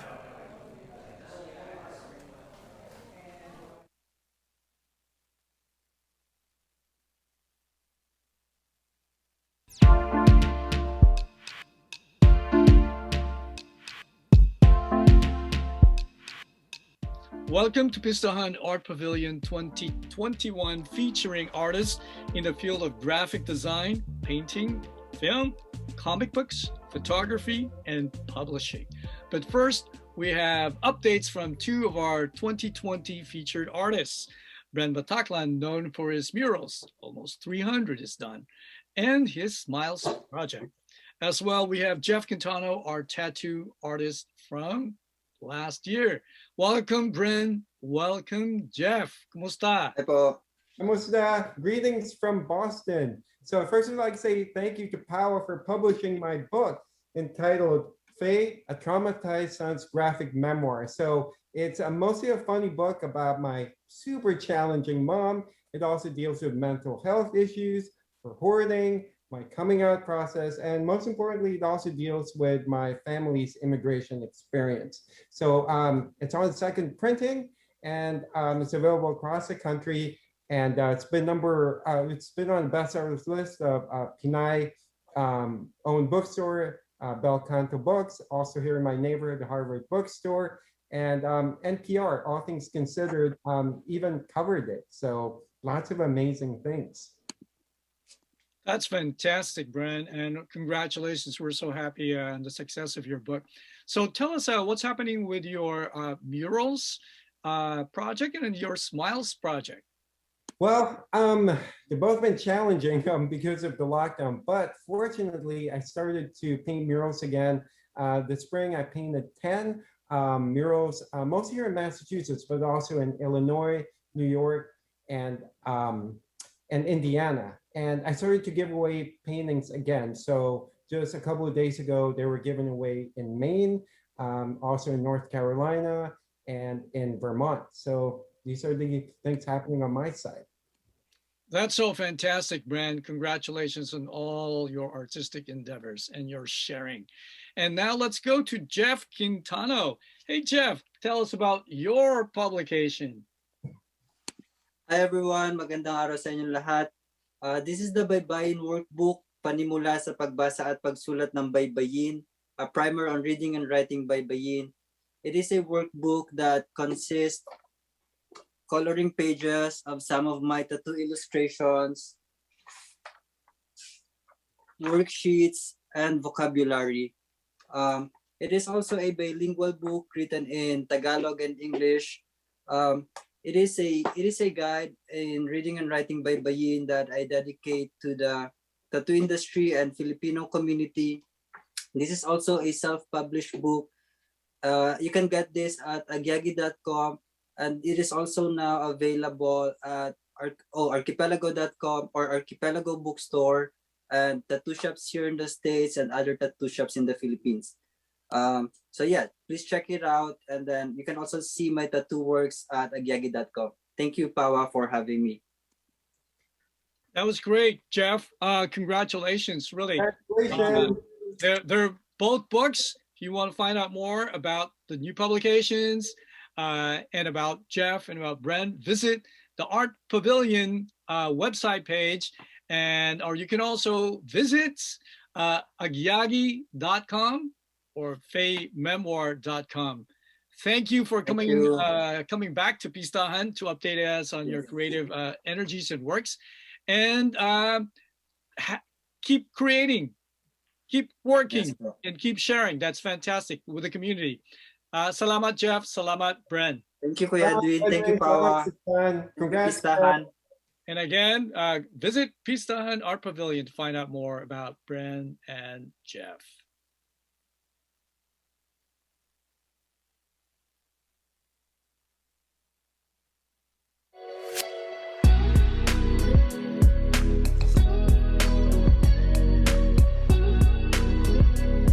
Mel Veracruz migrated from the Philippines in 1995 at age 31 and was a 9-year veteran in the advertising industry before moving to the US. A fine arts graduate of University of Santo Tomas, Mel's first love was painting, but got directed to commercial art by following his older brother's advice, which gave him a different experience and perspective.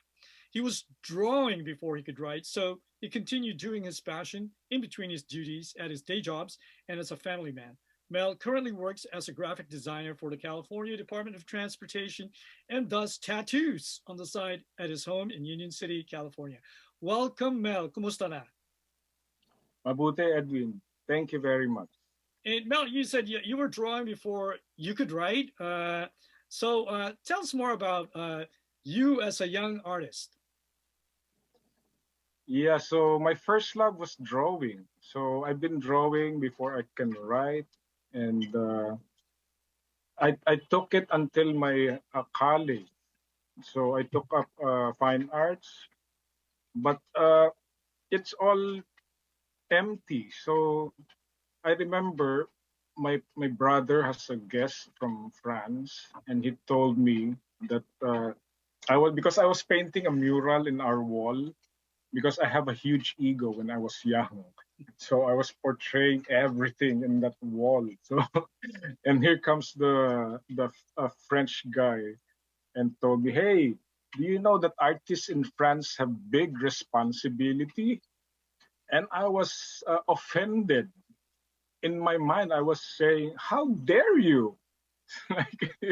Because I didn't understand. So when I came here in the US, I attended a workshop with Carlos Villa and Santi Bose, and that opened my mind because I found my community. They opened the doors for me. So it's like a revelation. So I met my community, and that's when it all opened up for me. And that's when the satisfaction happened. Because it's not just about me, but I'm taking everyone with me. So during that workshop, it's like a torch being handed to me that I feel that responsibility is keeping that light aflame and passing it to the next generation. So it's just simple as that for me. That that's is a responsibility thing. Now, simple but really powerful, because what are artists for? Artists are inspired by other artists, and it's a great thing for you as an artist to be able to inspire future artists. Absolutely. And I have to tell you, folks, Mel has worked in the San Francisco Bay Area community, for example, in projects to help bring about realizations of what life is through art. And hey, Mel, tell us briefly about, do you have any ongoing or current projects that we should be aware of? Yeah, we have the Mina Natoma Art Corridor project.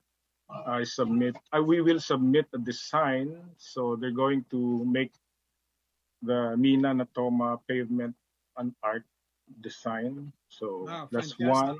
Yeah. And there's SOMCAN. I submitted historical markers for Rachel and Raquel. And there's another for Children's Creativity Museum with Charlene Tan and Lian Ladia. So that's happening on this coming October. That sounds really great, and we look forward to to actually seeing the exhibit. And with by the way, folks, Somcan, we're talking about the South of Market area of San Francisco, which has been designated a historic Filipino community. And salamat, Mel, and for our Pistahan audience, please visit the Pistahan Art Pavilion website to find out about Mel Veracruz. Salamat, Mel. My pleasure. Salamat, Edwin. Thank you very much.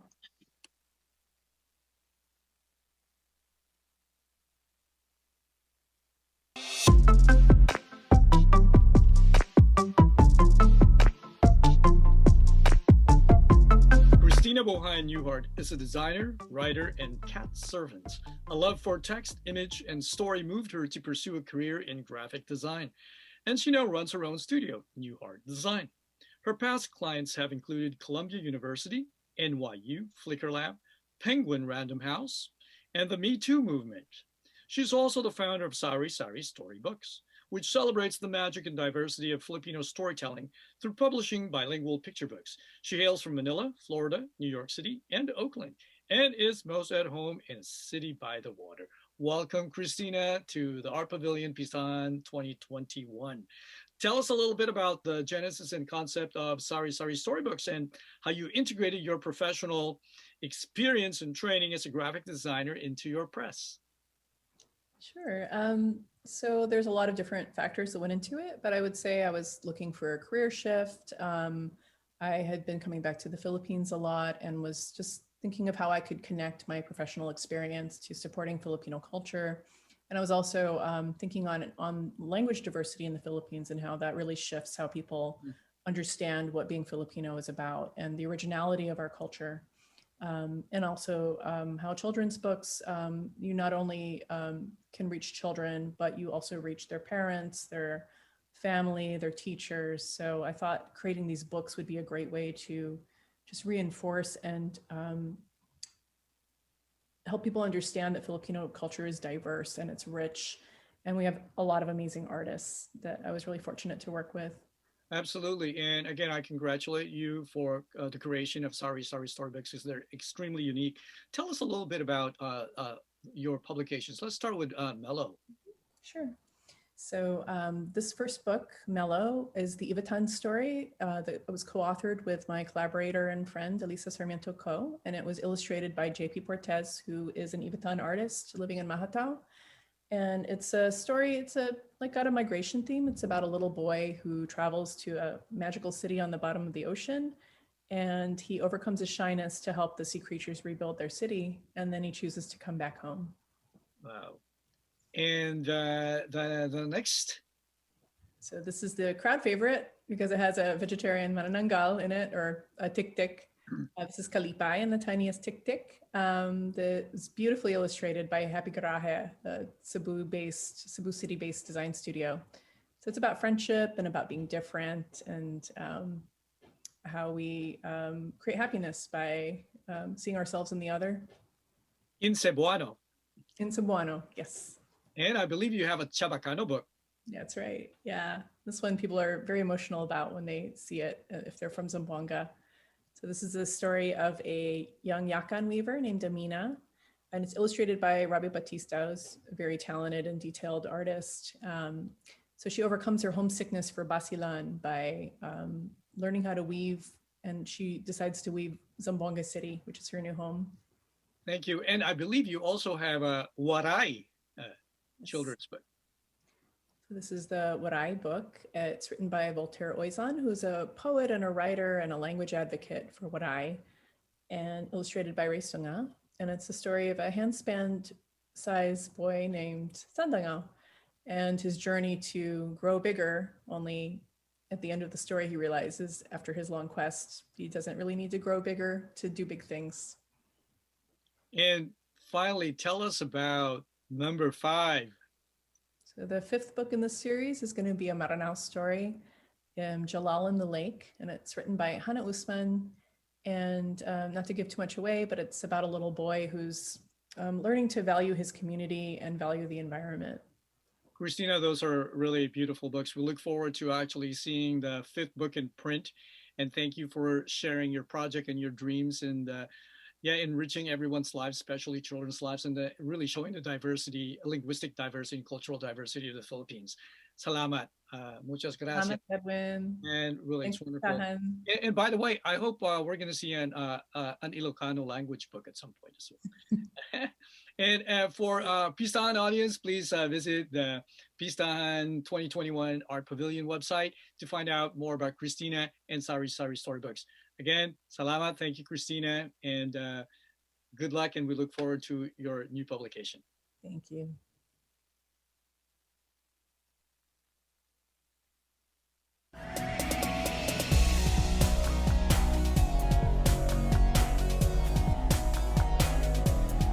Mariano was born in the Philippines and immigrated to the Bay Area in 1992 and currently lives in San Francisco.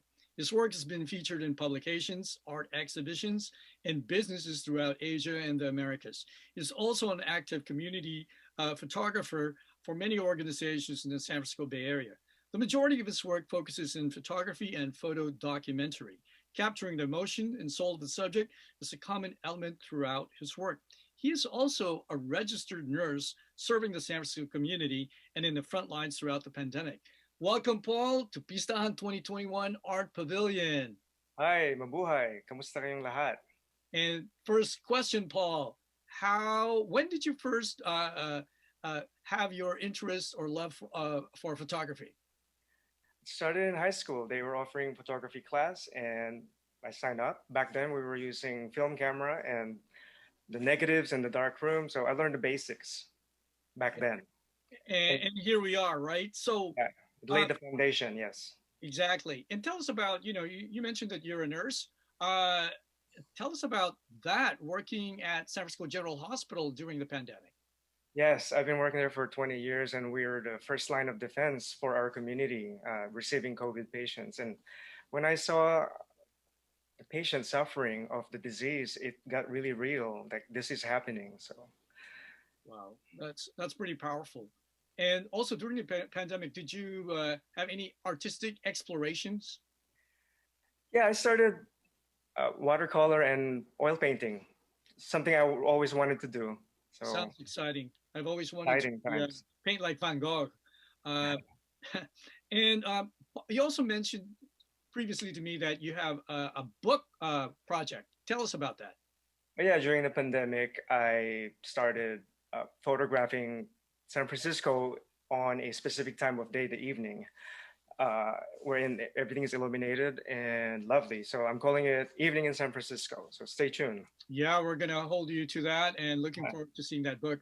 At this moment, we're going to share, we're going to look at samples of Paul's photography, taking you from the Philippines and around the world.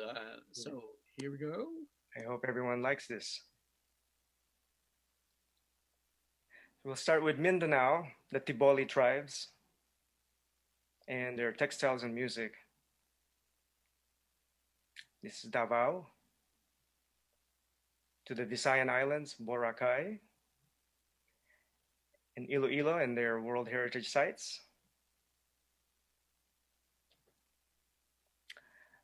They have very good textiles there too.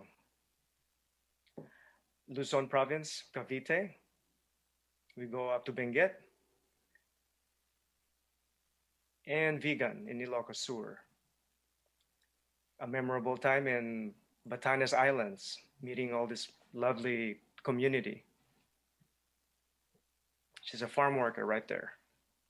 We go to Asia, the young monks of Angkor Wat in Cambodia, and a jeweler in India. The Carnival, so colorful in Dominican Republic. These are a day in the life in Spain. This is Paris. We move to South America, Brazil, and Colombia.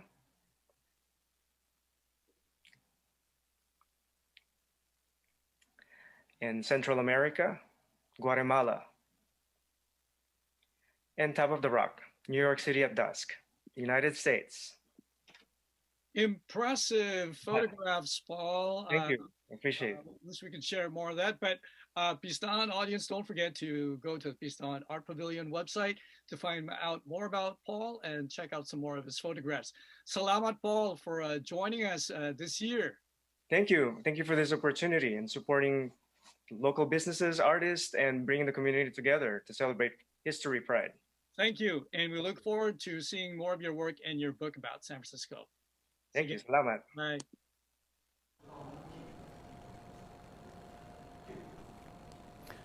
I hope you enjoyed the introduction to Paul Mariano's vivid photographs.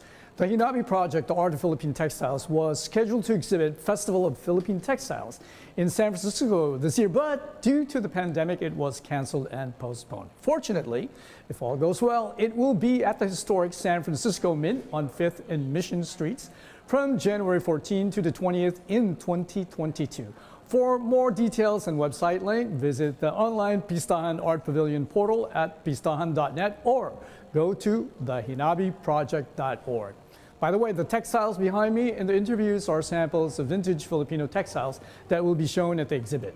And now we will meet Abby Jacobs from New Jersey and Keith Sikat from Manila. By the way, Abby is the mother of Broadway stars Adam Jacobs and Ariel Jacobs.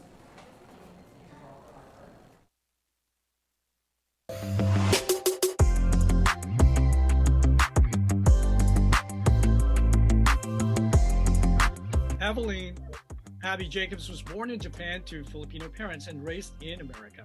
As a retired nurse, she believes art in its many forms is healing. For years, she has explored various artistic mediums and styles until she discovered her passion, the ancient form of Chinese watercolor and sumi ink on rice paper. After mastering the form, part of her joy has been to now add her own unique essence, blending the ancient style and her modern perspective into a new fusion that captures the reverence for life of the ancient tradition with a pulsing aliveness that is totally modern.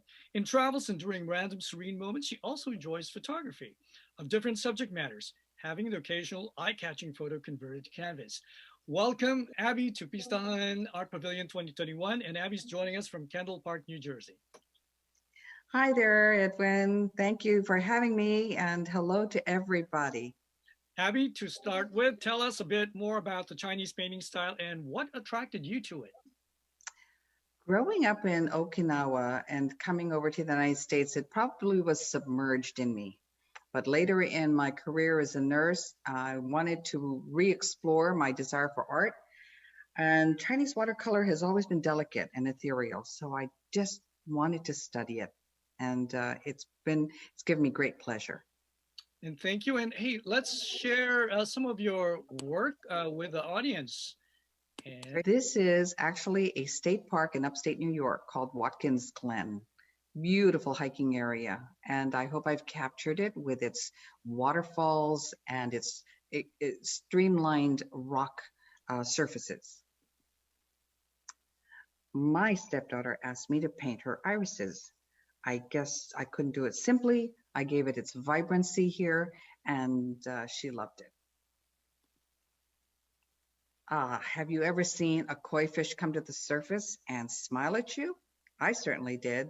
Before you knew it, I had to get down out my paints and paint the two koi swimming below the weeping willow trees. The lotus flower is so special in the Chinese culture. It stands for purity, and it might normally be grown in the swamp or pond, but again, rising above it all. This would be the lotus version of the dying leaf, but with the vibrant living water lilies. This is a supermoon in honor of my daughter and her new husband. They got married in the night of a supermoon in Tulum, Mexico, and I really had to capture that. This is Wisteria 1.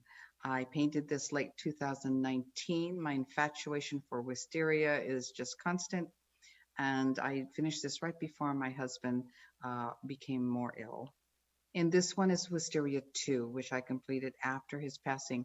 See the bluebirds. They are our symbol of him and you will be seeing more bluebirds in upcoming paintings.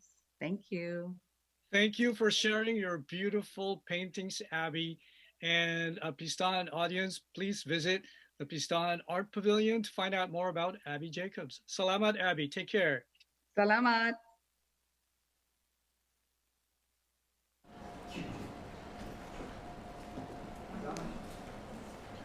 Okay, thank you for joining us at the Art Pavilion and meeting our pavilion artists. A shout out to Bayani Art. Please visit the Art Pavilion website to view an interview with Robin Akilisan of Bayani Art, as well as links and individual interviews of our featured artists, as well as an interview with Keith Sikat.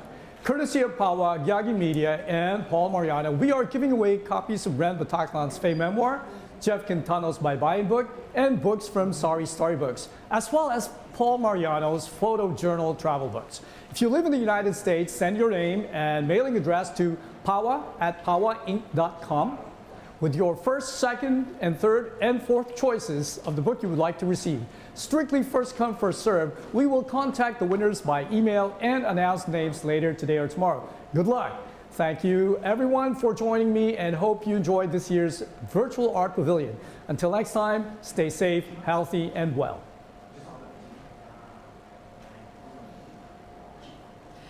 Thank you so much, Edwin Lazada and the Art Pavilion, for an amazing presentation.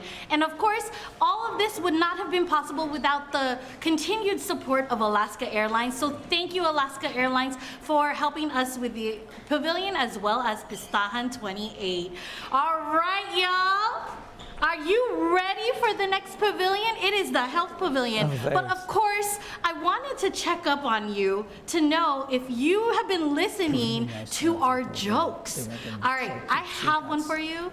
Tell us in social media at Pistahan SF if you like this joke. So I'm going to start now. All right. What did the doctor say when he walked in the bar? Don't know?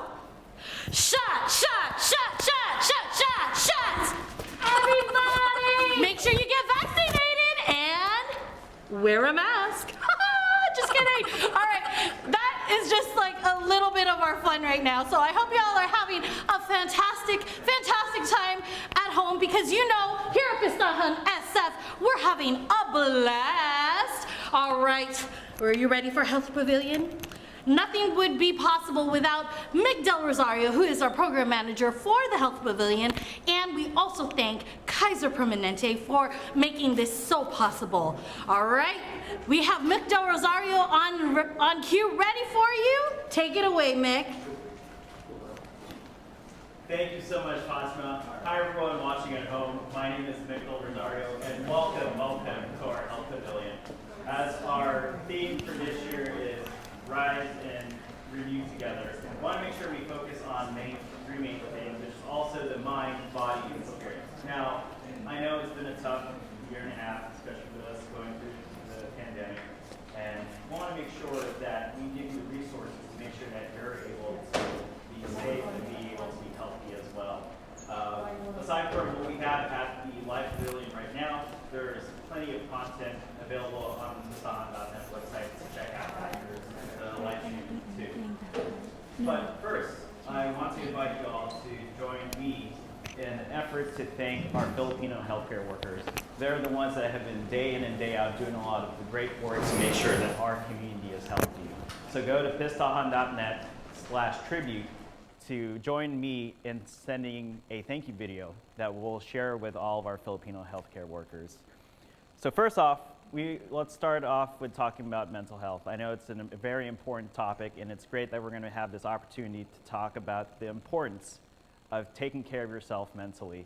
So we want to introduce two videos. First from Edwel Salvador and Dr. Rosana Verder-Aliga, where they will talk about their mental health experience and thoughts, as well as giving advice to those that are watching at home, especially those that are young, some insight on how to help address mental health. We'll take it away.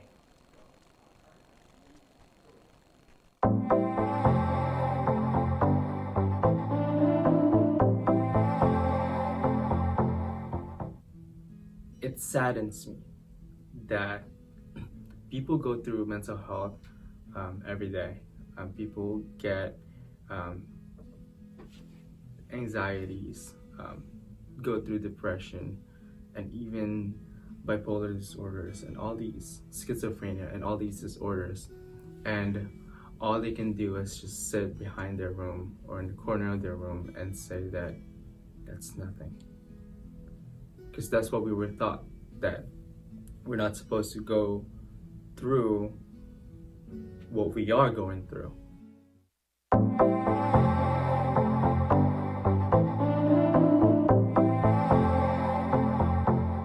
My advice to youth is talk to somebody. It could be a friend, could be your teacher, it could be your counselor. Of course, your parents, if you feel comfortable talking to your parents, and then seek help. And also to let you know that these sessions or counseling sessions are confidential because you have a right to confidentiality. Start to talk and share what you're feeling inside and what you're thinking, because there's help out there, and what you're feeling now is perhaps only going to be a temporary feeling, could be a temporary situation, but there is someone out there that you can go out to and talk to, and someone is out there that will be always willing to help you.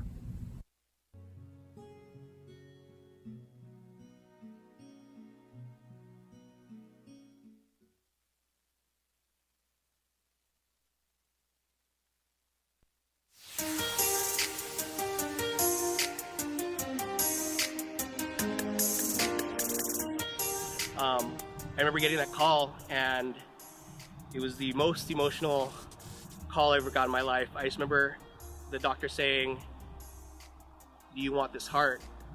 And I couldn't believe it. I just said yes right away because I knew this was a chance for me to have a future.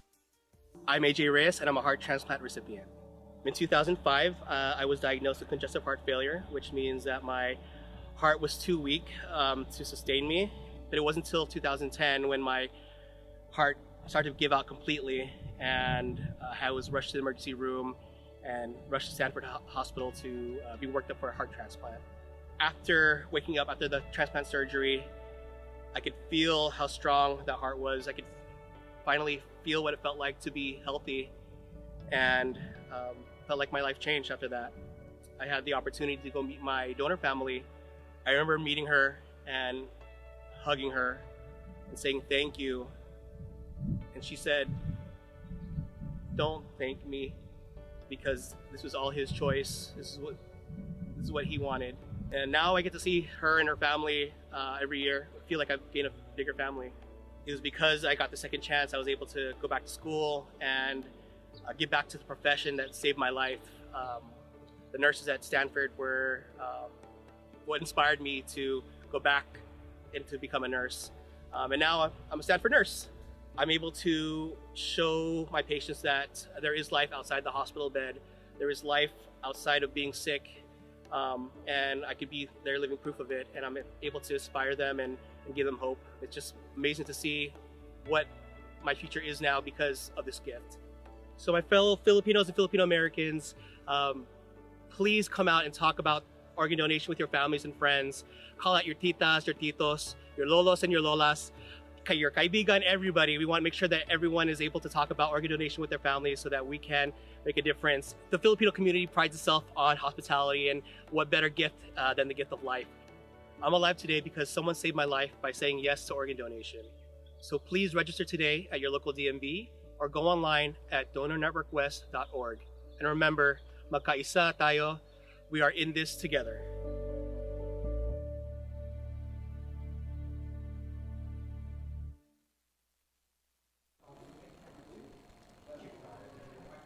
Well, you can tell this is a live segment, this is a live broadcast, because that was supposed to be shown later. Our apologies for that. But right now, we have plenty of opportunities to talk about mental health still. I want to introduce you all to Dr. Jeannie Celestial. Dr. Celestial is the founding principal psychologist at Celestial Journeys, providing holistic psychotherapy, coaching, and consulting She volunteers at the Filipinx Mental Health Initiatives of San Francisco and Napa and Solano, and also is one of the 6 best-selling authors of the Filipino Instant Cookbook. Dr. Celestial, thank you for joining us. Thanks so much for having me, Mick. This is such an important event and also topic to be talking about our holistic health and wellness, especially during this pandemic. Definitely. And as we've seen in one of the videos at first, talking about mental health is we're obviously doing it right now. But I want to ask you, in your experience, why do you think mental health is not talked about as much within Filipino families or within the Filipino community? Yeah, that's a good question, and it's something that I have worked like the past 20 years to try to combat the stigma of mental health and seeking mental health services. I think there's a misconception in our culture that if you have an emotional condition or you're struggling emotionally, that there's something wrong with you or that it's shameful. And I really want to invite our community, our families to imagine seeking a therapist, seeking a counselor as normal as going to the dentist, right? Because if your loved one had a toothache or a cavity, would you tell them, oh, it's okay, you don't have to go, you can just pray about it, right? You wouldn't. No, you tell them, go to the dentist right away, get your teeth clean, get a filling, and also there's prevention and treatment for your teeth. The same goes for mental health services. There can be prevention and treatment, and it's just part of our holistic health and wellness. Definitely. What do you think we can do to foster more of those discussions? I think just increasing the openness. When people keep things in secret, that's when shame builds up. But when we bring them to the light, then we can release that shame. We can be proud that we're talking about these things. I think it's important to validate our family members' feelings and say, hey, you're going through something. How can I support you? Would you like me to listen? Would you like me to help you find a therapist? And just validate them and empower them. Definitely. And these are trying times, and I'm sure a lot of folks, especially at home, might be anxious. What are ways to calm these kinds of anxieties? Yeah, I really want to invite folks to tune into their nervous system like multiple times a day. It's free and it's easy to do. And just by even taking some breaths, and even making a sound like, if we shorten slow our breath to about 6 breaths per minute, it can send a signal to our body to calm and relax. Also, loosen your jaw, unfurrow your brow, smile, sing, take a walk. These things help reset our nervous system, and we can do them every day. If you're a nurse out there, you can do it on shift. If you're a teacher, a lawyer, whatever you do, a parent, you can calm your nervous system multiple times a day. And of course, seek friends and family. Absolutely. Those are good resources, Are there any other resources before we go into this next segment? Yeah, definitely go to your healthcare provider, see what services are available to you. If you're seeking a Filipino therapist or you need a certain language to be spoken in your therapy, ask for that, as well as go to the Pistahan.net Health Pavilion, and we have resources there. So I have listed resources there, FMHI, San Mateo, San Francisco, Solano, and also feel free to contact me, celestialphd@gmail.com.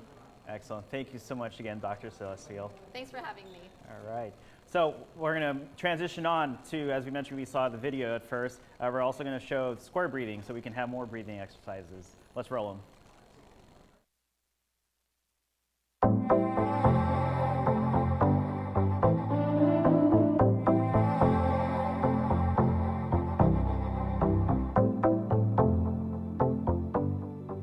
At Kaiser Permanente, we are on a mission to achieve total health by fostering the well-being of our minds, bodies, and spirits.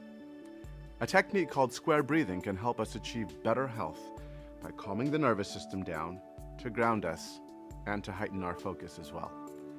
It can be done alone or with a large group and in a seated or standing position. So to begin, draw an imaginary square in front of you.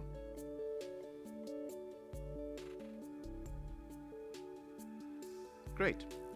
Now, drawing that same square, we are going to inhale for a count of 4, hold for a count of 4, exhale for a count of 4, and hold again for a count of 4.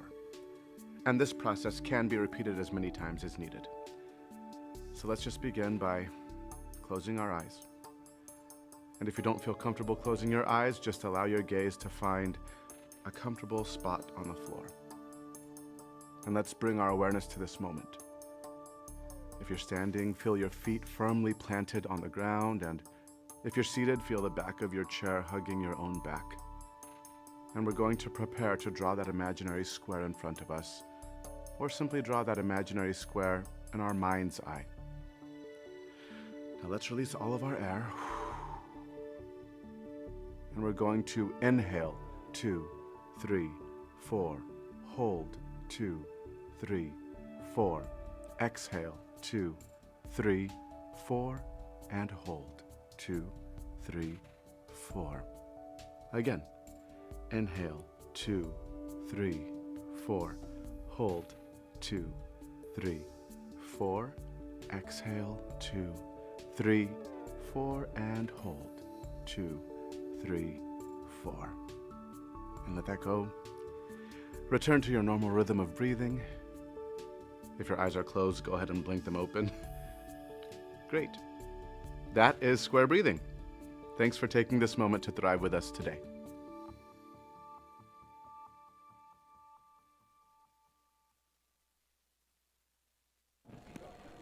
Up next, we want to talk about the spirit. Now, the spirit is talking about the Filipino community and talking about the health of the community itself, because a person's health is as good as it is with the people that surrounds them with. So our next video that we want to show highlights the work that the Filipino community has done in San Francisco, from its healthcare workers to its community members to everyone involved in getting through this pandemic. This video will highlight the kind of challenges and struggles they've gone through, but the way for them to recover and rise up together. Let's watch.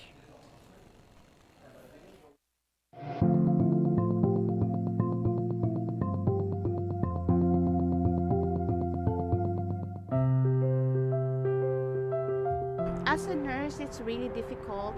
If you don't want to work because of COVID, you're scared of COVID, you can't do that, because as a nurse, you promise that you will be there for your patients and you have to stick to that no matter what. Ang pandemya ng coronavirus ay nagdulot ng kahirapan sa mga manggagawa sa pangangalaga sa kalusugan, katulad ni Marie Encinas. Just to be there with the patient, because thinking about it, like the family member cannot even be there and witness them or hold their hands. At least they're there. You are there for them to hold their hands on their last breath. Sa Bay Area, 17% ng mga nurse ay Pilipino. Iyan ay higit sa 3 beses sa pambansang pamantayan. A lot of Filipinos who were working in that field had caught the COVID, and when they go home, a lot of us lived together.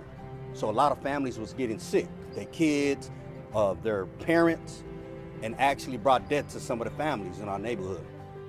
Si Rudy Corpus, isang pinuno sa komunidad ng Filipino sa San Francisco, ay sinasabi na ang epekto ng pandemya ay nakakawasak. One death in the community is too many. It's like a ripple effect. It's like throwing a rock in a pond and seeing the ripples. It affects everybody. Sinasabi ng mga eksperto na mahirap sabihin kung gaano ang kahirap ang dinanas ng mga Pilipino ukol sa virus, dahil ang kanilang impormasyon ay kasama sa lahat ng Asian Americans. This pandemic affected our business definitely tremendously. Si Gail Payumo ay isa sa may-ari ng senior sisig restaurant sa Mission District. From the loss of staff, a percentage loss of business, and overall I think we've learned to adjust and kind of pivot throughout this time in the pandemic. Unfortunately, at the same time, we had to let go of some people. We've been in business for almost 11 years, and we've been through some ups and downs, and I think this is a big challenge for us. Ngunit ang hamon na iyon ay nagiging mas madali salamat sa rollout ng bakunang COVID-19. Over 50,000 participants nag-volunteer para sa clinical trials for this COVID vaccine. Ang mga doktor na sina Rochelle at Michelle Tinitigan ay nagtatrabaho sa Kaiser San Francisco. Sinasabi nila na ang lahat ng kasalukuyang mga bakuna ay ligtas at 100% na epektibo laban sa pag-iwas ng pag-ospital at kamatayan. Layunin sa ngayon ay mabakunahan ang lahat. Initially, I was also afraid of it, and I've been telling around my friends I'll never get it, and I'll just try to be as healthy as I can be. But I realized that I am powerless before Miss COVID-19. Sinabi ni Father Ed Dura ng simbahan ng St. Augustine sa South San Francisco na nabakunahan siya dahil sa kanyang responsibilidad. Personally, I have buried someone who have been infected with COVID, and it was devastating. The only ways for us is to defend ourselves, and that is vaccinating. Importante po tayo magpabakuna para magkaroon po tayo ng herd immunity. Ang herd immunity ay nangyayari kapag may sapat na tao ay naging immune sa coronavirus at para maprotektahan po natin ang mga ibang taong hindi pa nagpapabakuna. Sinabi ng FDA ang pangkalahatang epekto ng bakuna ay ang mga sakit sa braso, pagkapagod, sakit ng ulo, panginginig at lagdat. There's a lot of stories and people are totally negative about it, but I'm looking at more of a positive note. Isang kahalagahan na ang bakuna ay maaaring may epekto sa mga susulit na mabuntis. Wala pong report na may epekto sa fertility ang COVID vaccine. Ang bakuna na to ay safe para sa mga buntis at mga nagbe-breastfeed. Sinasabi ng mga eksperto sa medikal ang iba pang mga kinatatakutan na ang bakuna ay naglalaman ng COVID-19 virus, ay magbabago ang DNA ng isang tao o magtanim ng isang microchip ng pamahalaan, ay walang katotohanan. Ang katayuan sa imigrasyon ay walang epekto sa kakayahang makakuha ng bakuna. So for me personally, super importante na makuha ko yung vaccine dahil ang mami ko is 92 years old. Sinasabi ng pinuno ng komunidad na si Al Perez na ang Pilipino ay isang social bunch at hindi makapaghintay na ipatuloy ang mga pagtitipon, bumalik sa paaralan at sa trabaho at yakapin ang isa't isa. Also, in terms of mental health, importante na makuha natin yung vaccine para alam ko na maraming tayong kilalang mga tao na they're going through anxiety and depression dahil nasa loob ng bahay. So once we have the vaccine, then we can go out again. So I was the first one who signed up. Si Marie ay hindi nag-atubili na magpabakuna dahil sa kanyang lola ay namatay dahil sa COVID at ang kanyang ama na nagpalaki ng 7 bata bilang magsasaka sa Pilipinas. He went to coma, so we took him to the hospital. So he was in ICU for a month, intubated, and I was able to see him. He couldn't recover for the intubation, so they have to do a tracheostomy. And he didn't make it.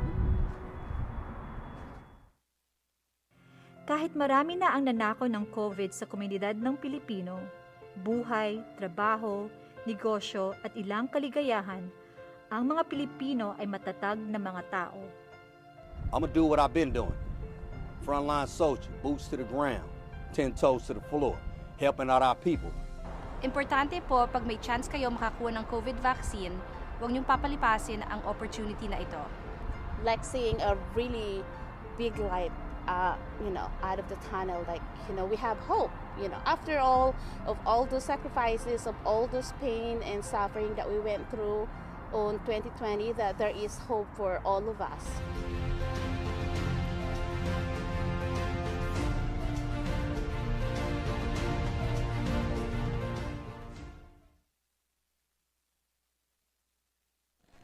If you ever visited the Health Pavilion, you probably met Jeanette Addy. Jeanette was responsible for refining the Health Pavilion and gathering the community to rally for accessible healthcare and information. Hours after Relast was aired last year, Jeanette suddenly passed away at the age of 59. Today, we commemorate Jeanette, her spirit, and her legacy, and the renaming of the Health Pavilion of the Jeanette Addy Health Pavilion. Let's give it a round of applause for the Jeanette Addy Health Pavilion. Yes, so now we welcome Jeanette Addy's family to showcase what they meant to her and also to the Filipino community.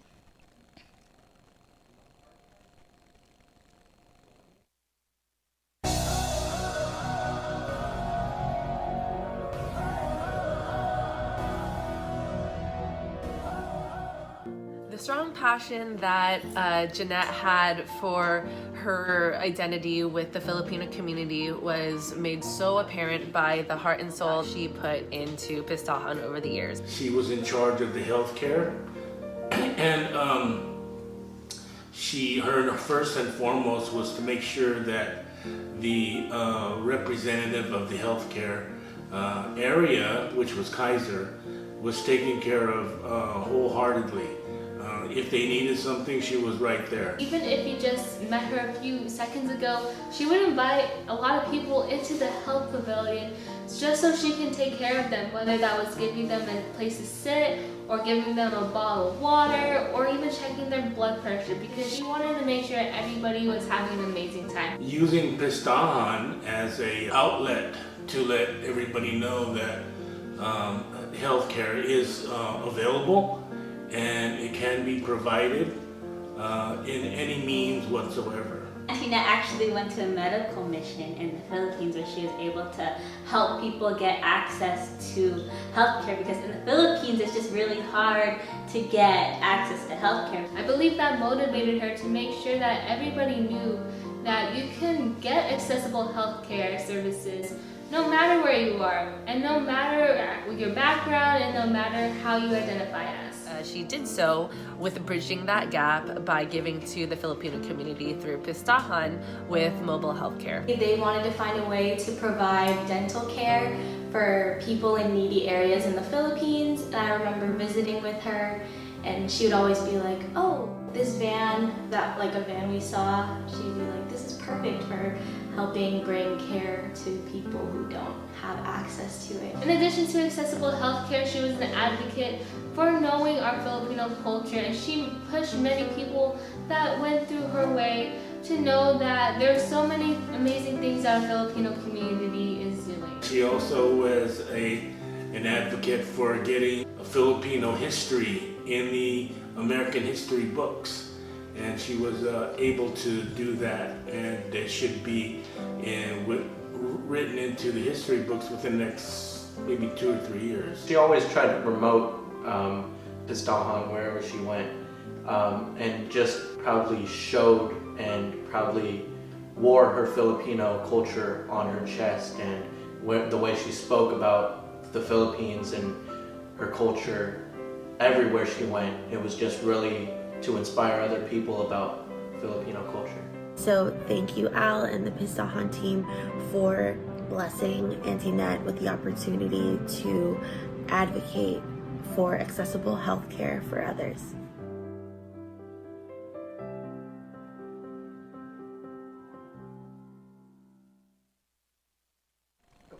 Thank you so much, Jeanette's family. We miss you dearly. Well, that about wraps it up here today for the Jeanette Addy Health Pavilion. Thank you again so much for watching, and be sure to check out the website, and be sure to submit your thank you videos to our Filipino healthcare workers, pistahan.net/tribute. I want to thank you again. I'm Michael Rosario, your host for the Health Pavilion, and I'm going to hand it off to Fatima. Thank you so much, Mick, and thank you to Reya and the family, the Addy family, for that wonderful tribute, and the Health Pavilion. Y'all did an amazing job.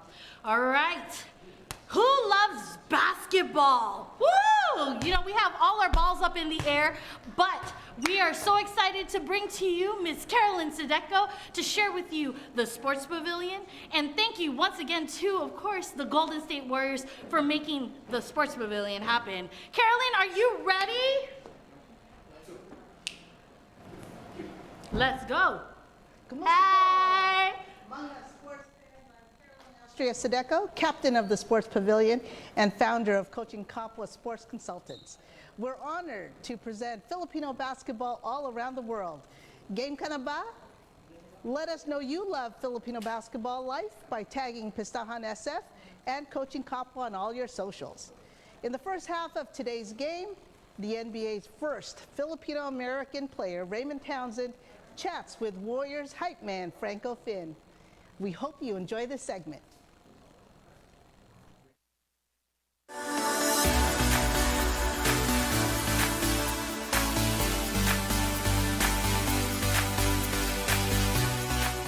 Kumusta mga kababayans? Thank you so much for joining us here. This is going to be a very amazing discussion. We are so proud as Filipinos and Filipino Americans of our passion for sports. And one sport in particular is the game of basketball. And this is really Filipino basketball all over the world. This is our virtual pavilion. And what better way to have an intimate conversation and to really celebrate our beautiful Filipino culture and our diversity here with Pistahan in this pavilion is with none other than the man, the legend. I call him our godfather of basketball, Mr. Raymond Townsend. Thank you so much. So great to see you, my friend. Thank you, Franco. Thank you for inviting me, and thank you, Carolyn.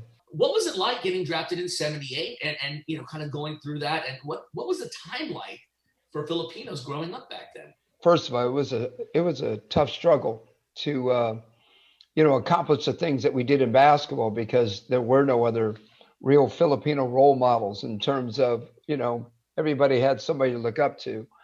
In fact, there wasn't that many Asian Americans, I don't believe, back in 1978. So there were some hurdles, some definite hurdles, in terms of Filipinos. They always, we were labeled, we were too small, weren't quick enough, weren't big enough. They always found some kind of reason why Filipinos would never make it.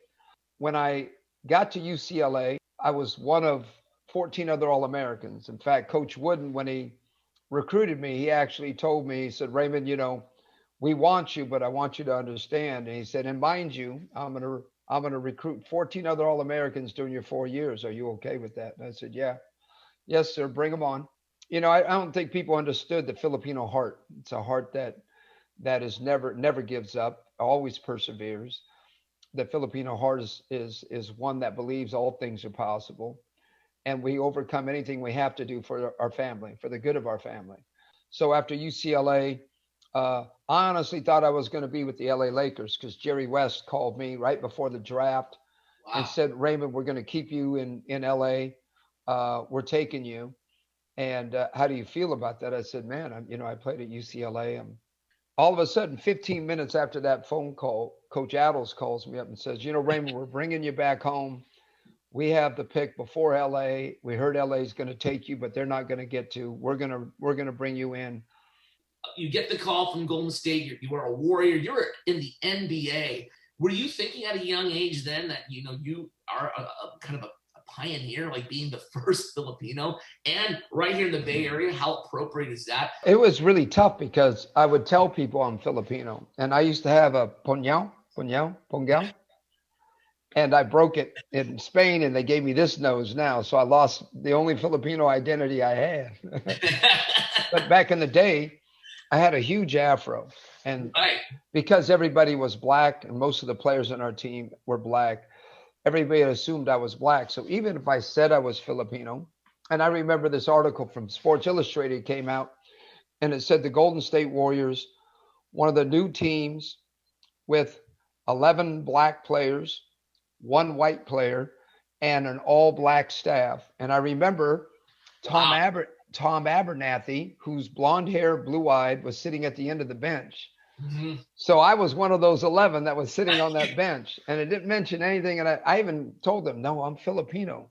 And I think the reason basketball is so big out in the Philippines is it stretches way beyond economic borders. I remember when I went back to the Philippines, President Marcos brought me back there as the first Filipino, and I was like the Filipino male role model. And there was, I think, Ty Babylonia. Is that name familiar? The Filipino skater, ice skater. Yeah, I've heard the name, yes. She was brought over there with me. And one of the things we did, we went out to Taal, Batangas, where my family's from. And there were hoops inside of a jungle on dirt floors. Wow. Kids were playing in slippers and barefoot, rarely did they have tennies, but the game was embraced in the jungle as well as in the city, in the gym as well as outdoors. So it became something that I think is a unifying factor for the Filipino culture. Filipino people love basketball. And we were doing the first Filipino Heritage Nights way before anyone was doing it. I remember. Exactly. But you had a passion about it, and I was so impressed because you really wanted to bring basketball to the communities in the Philippines. He goes, I am working on this and that. Tell us a little bit about some of the projects, a handful of them that you want to do maybe, or some of the ones that you have done that you can and maybe inspire other people to maybe do something in the Philippines. We're trying to work with NBA Asia and Tandaway Rum to put something together. And we were talking, our last conversation was we're going to do some camps and clinics, two in Manila, one in Baguio, one in Cebu, and then finish up in our hometown of Batangas City, in Taal, where my family's from. And it'll be like a 3-week tour. I really would love, Steph loves the Philippines. I'd love Steph to get involved and get over there, even if it's for one week, just something that, because the people love him. People love him all over the world, not just Filipinos, but the Filipino people have really embraced him, as a player, because he's not one of the biggest players in the league, but he's one of the most dominant players. So I think it gives a lot of the Filipino shooters hope that, eventually, and I think we're going to see a Filipino born NBA, because I know there's some things about, Jordan, you guys aren't born in the Philippines. So eventually I think you'll see Filipino born NBA players, and it'll happen quickly. I think you'll see in the next year or two. So what we're doing is we're going to make my original jersey, the Warrior jersey. When we go back over there, we're going to put a Filipino flag right here. And, just to represent that, yes, I carried the torch for 38 years and proudly. Let's talk about, what Pistahan is about and what we're doing. We're talking about, renewing, recovering, and rising together. What are some of the things, just some questions about just being Filipino? What are some of the coolest things that you think about our culture and our people that you just love to talk about? I believe that the Filipino heart is a serving heart. I mean, you talk about servants and people who go out of their way to make other people's lives bigger and better. People who are out there trying to impact others' lives for their benefit, for their best interest. That's the Filipino culture.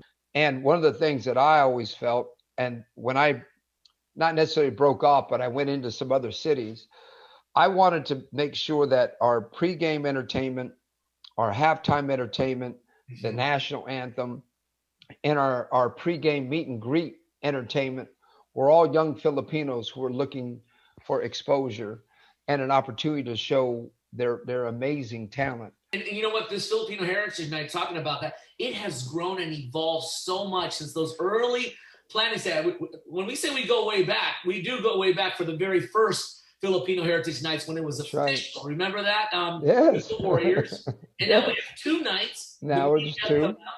And we're so proud. It really is my two, like when we have those 2 nights, they're my favorite nights because our community comes together and we take over the entire stadium, from front, middle, and end. Yes, for sure. And what made me proud, especially being the hype man for the Warriors after 20 years now, was when I saw Steph, Draymond, and Clay. Do you remember when they had when they wore their gear? That's they right. wore it on national TV. Yeah. And I said, we made it. And Raymond, you were a big part of that sun that represents what you paved the way with and others. It's real. And also, I'd like Carolyn to know, if there's anything I can ever do for Pistahan, let me know. I'll be at the forefront of whatever you'd like to do, Carolyn, because I believe in your mission, believe in everything you do for the world. So let me know how in any way I could ever help, Carolyn. You can count on me. And Franco, thank you so much for just always being so kind to me. Ladies and gentlemen, there you have it.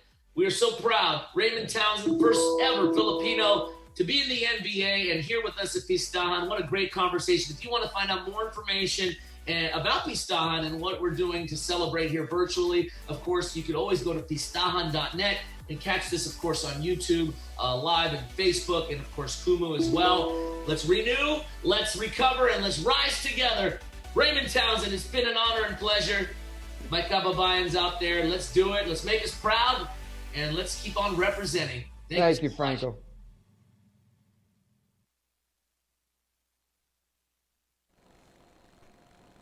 Welcome back. It's halftime. Are you inspired by Raymond Townsend's story? Let us know who you are by tagging us on all your Baller Skills videos. We want to amplify your love for basketball all over the world. Did you know that Franco Finn has been the Golden State Warriors hype man for 20 years? Happy 20th anniversary, Franco. Maraming salamat for always being down for community. Speaking of community, check out this team of experts talking on Filipino basketball culture and society. You've got a courtside seat now, so come into the huddle for our second half.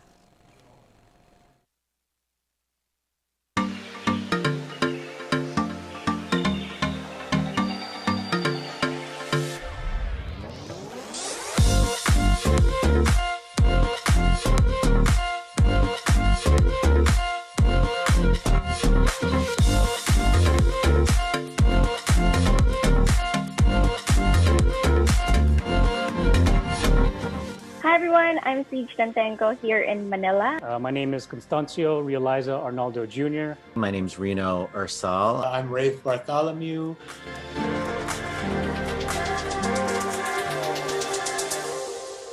Here in the Philippines, we're right now at a moment of change. There's honestly still so much we need to do in terms of attaining, true equality for our female basketball players in a society, honestly, where women's basketball has been underfunded, underinvested, undercovered, underrepresented. We're still struggling because the pandemic has meant further cutting of budgets, even less opportunities to play, even less coverage for women's basketball. But there are two things that give me hope. So the first thing is that the pandemic has forced leagues and institutions to get creative.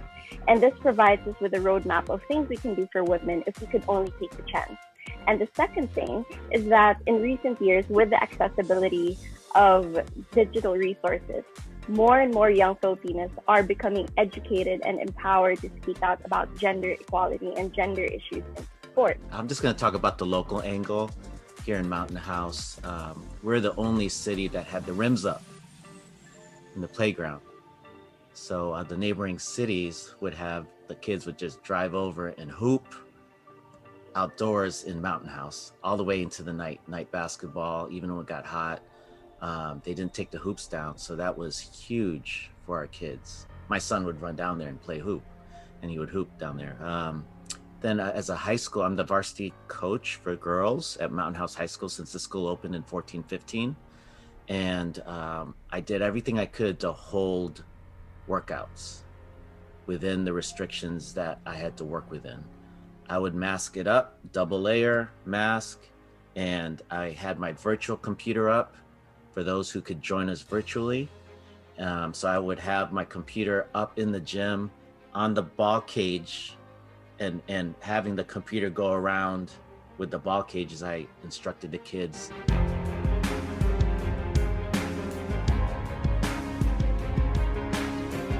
We are everywhere. We are a global diasporic population, but we're global because the Philippines can't support its own citizens because of what the sociologist Robin Rodriguez says, the human labor for export. So if we think about basketball, basketball is still laboring. I mean, sometimes we played not to get paid, but I think about Rafe's book in terms of him talking about Filipino Americans going back to the Philippines, right? Mike Cortez, I actually knew the guy. So when I read about Mike Cortez going to the Philippines to play, I'm like, I've met that guy. And I didn't think about, that he's going to the Philippines to play ball, but also to get paid, right? And so I think that we have to think about the diaspora, the Philippine diaspora. We're everywhere, but we're also laboring and we work. And so even though basketball is seen as play, it's still a part of labor. So labor and play can't be untangled. And that goes back to US colonialism in the Philippines. Basketball was introduced by the Americans, right? Late 19th century, early 20th century. And I think about Manny Pacquiao. He's not the first. Like, there were boxers that went to Australia and the US to box in the early 20th century.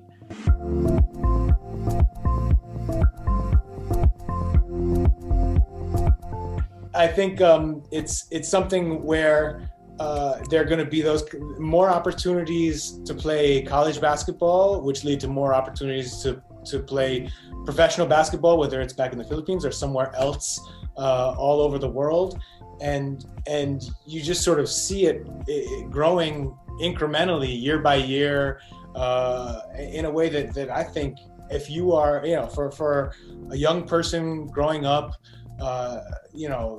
anywhere in the Philippine diaspora today, you have high hopes for your own basketball career. You really can push it to the max and go, be a trailblazer, do something that hasn't been done yet. And while there are people sort of knocking on the door of the NBA every year, it hasn't happened yet, but it probably will happen for a Kai Soto or whoever comes after Kai. And when that happens, it's going to inspire more people. And I think that it's something that we'll see continue to grow over the years.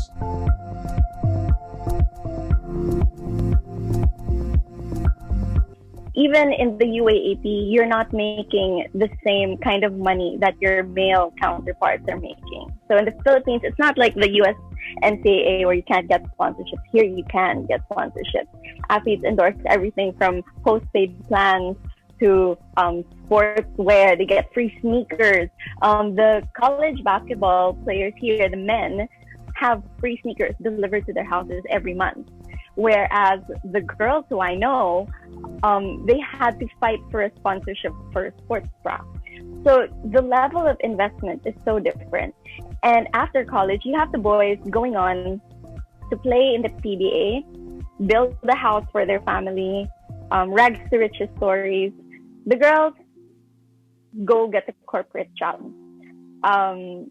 But what's exciting now is that the door is opening. So in the same way that Third Year Ravenna is in Japan, right?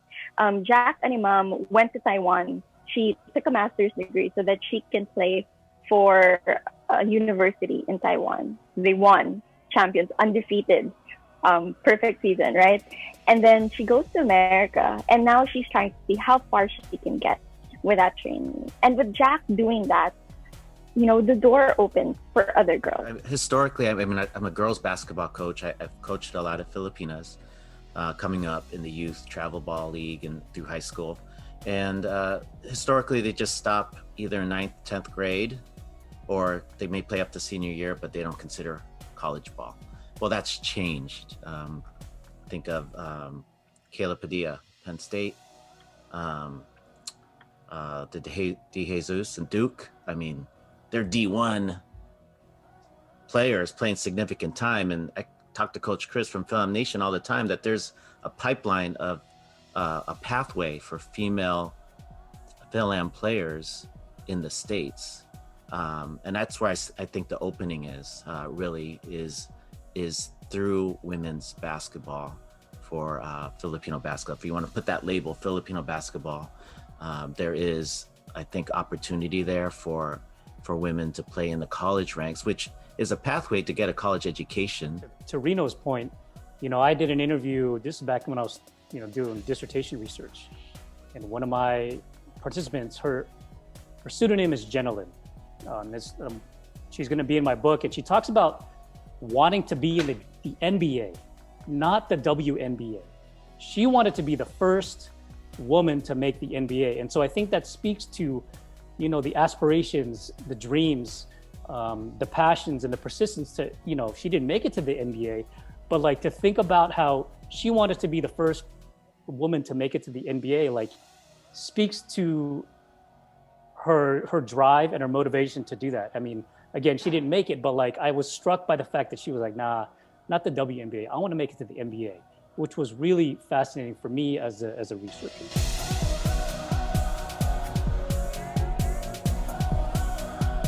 Then on a personal level, I'm just grateful to be here. Obviously, I am not Filipino like everyone else here. I came to the country at 23 years old with a research grant, not knowing hardly anything about it, and it changed my life in a million ways. And it's not just it hasn't just been about professional gain for me. I still every time I can go back, we'll go visit. I have my inaanak in Manila and friends and a community that means as much to me as any other community I've been a part of in my life.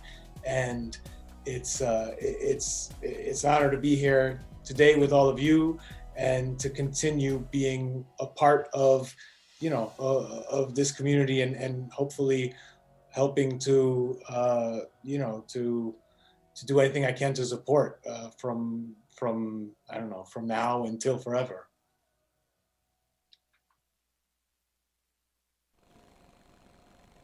Wow. Sports talk like that is this Filipino basketball fans' biggest dream. So thank you, sports fans. If you want some post-game action, find us on our socials. Learn about what Siege, Constancio, Reno, and Rafe want you to do about your Pinay baller pride. The extended panel discussion and more Filipino basketball love is on our Pistahan website. So thank you, Pistahan and ballers everywhere. I'm Carolyn Sideco of Coaching Kapwa, Sports Consultants, and Kita Kits next year. Passing the ball back to you. Woo, Fatima. Thank you so much, Caroline. That was a boom, slam dunk. Shout out to Golden State Warriors. Thank you again for being an amazing sponsor to Pistahan. Thanks, Caroline. All right, y'all, are you ready? Entertainment is here. So let's go ahead and begin with some amazing entertainment.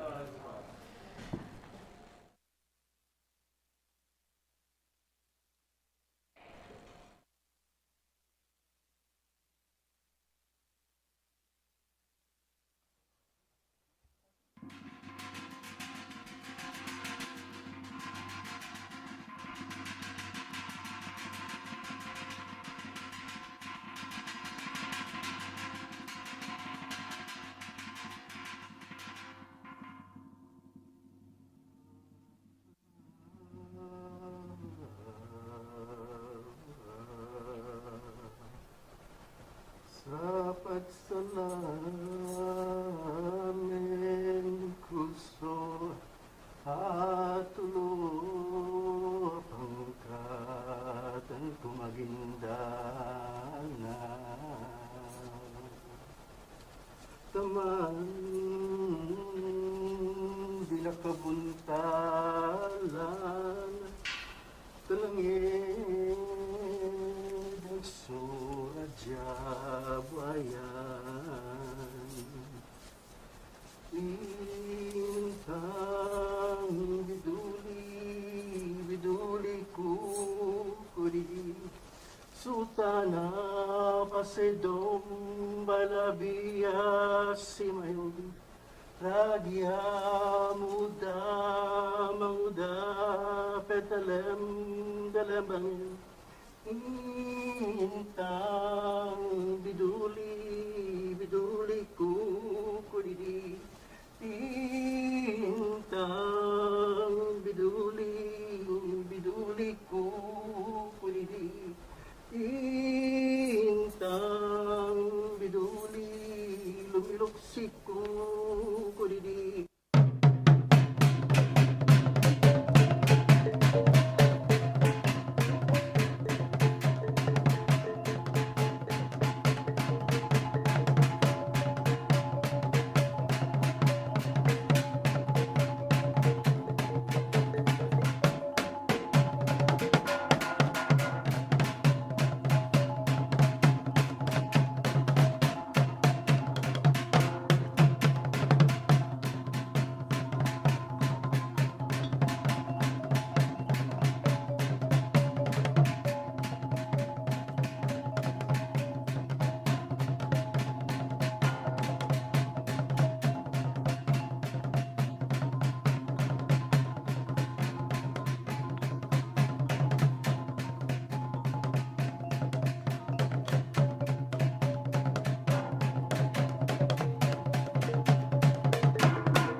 o no e ho ki paka ka ia ka le e ki pa o na nea na nea mai ho i ka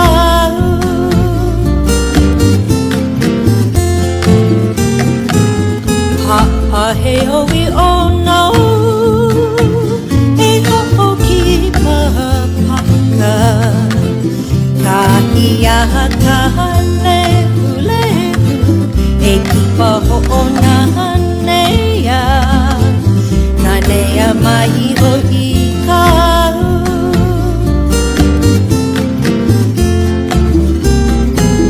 na nea mai ho i ka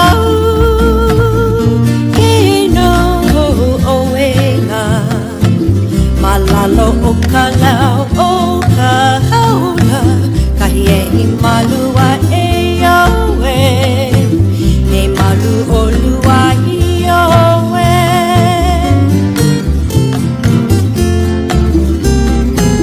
na nea mai ho I kau ke no o wela malalo o ka lau o ka haula ka hie I malua e awe e malu o lua I awe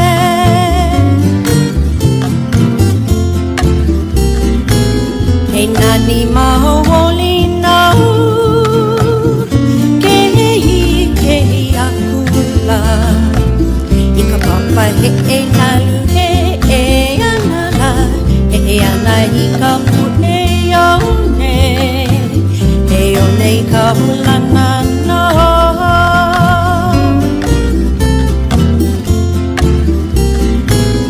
e nani maho oli nau ke I akula I ka papa he e nalu he e anala he ana I ka pu e one I ka hulana no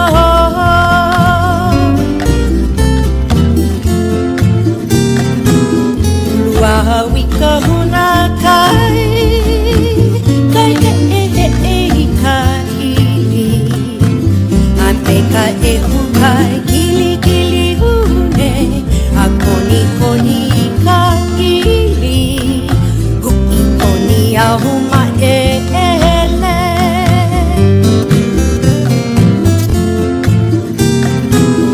Lua wika huna kai kai e ka hili a peka e hukai kili kili hune a koni koni ka hili hui koni a huma e ele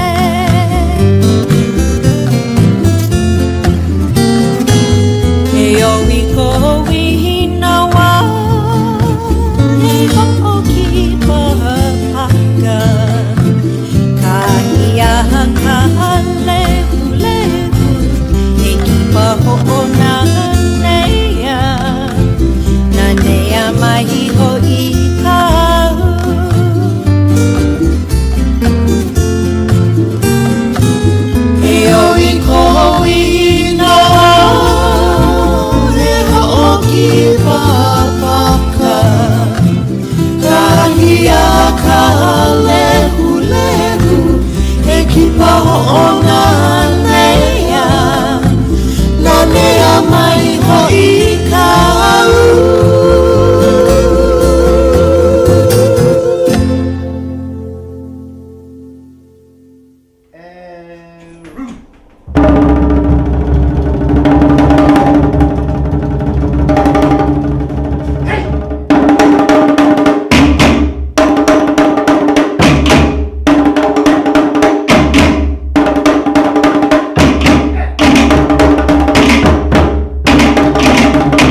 Parangal Dance Company.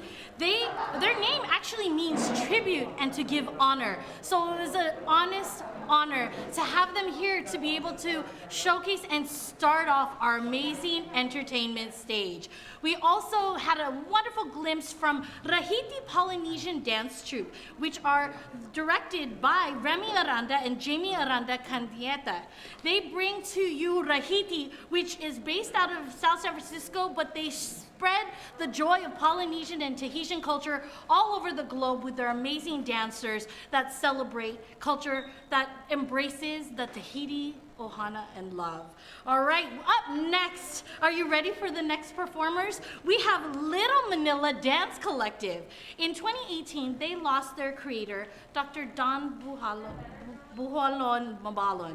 But before they lost her, they gave a gift of the story of people in almost forgotten community to be responsible for and a legacy to live up to. In Dawn, in 2019 Little Manila Rising Community Showcase, they honor her life's work and the vision that she had for a renowned community. For this year's Pistahan, they offer you an opening performance of Kariktan, inspired Ramon Ubusan folkloric group, performed by the adult and youth dancers with music by the American Center for the Philippine Arts. And of course, we wouldn't be amiss by also giving you a video from the Bell Middle School. Their Filipino language students from San Diego are going to be showcasing a multicultural dance night celebration that is going to be sharing you the culture from our youth. So without further ado, we look forward to you watching Little Manila Dance Collective as well as Filipino language students at Bell Middle School.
Welcome back, everybody. Oh my gosh, they are such amazing performers, and we're so blessed to have them here for Pistahan 28.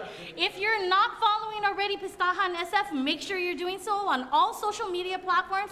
Tell your kababayans, your friends and family to make sure that they're supporting our Filipino community all over the globe. And this would be amiss if we weren't to say thank you again to APA Heritage Foundation for everything they've done to help make the entertainment platform possible.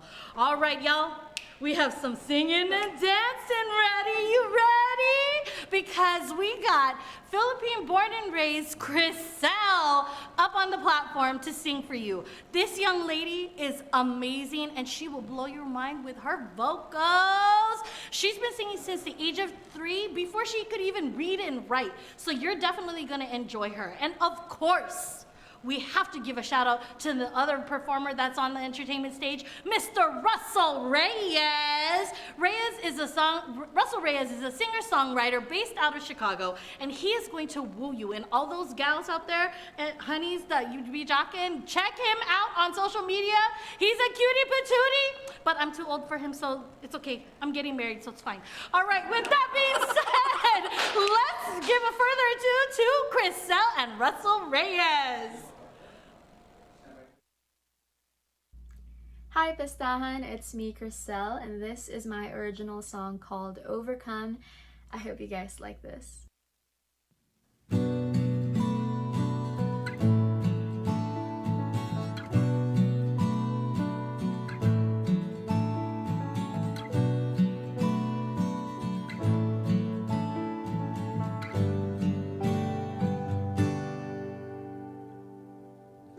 The walls are crumbling, the skies are dim, hearts are pounding, no they won't stay still. Everyone is wondering, is the end that near? Times are changing, you're still stuck in between, faintly refusing to follow the stream. Would you rather stick to your own routine? Doesn't matter if you're weak, doesn't matter if you're strong. We're in the same battlefield, where anything could go wrong. No, there's no backing down from the giant or the storm. We will overcome.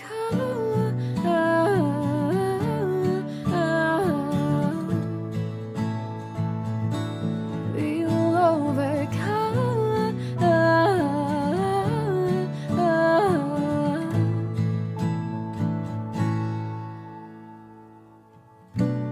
Hope is calling, begging to be found from the deep pits, breaking out. This is a sound we follow around.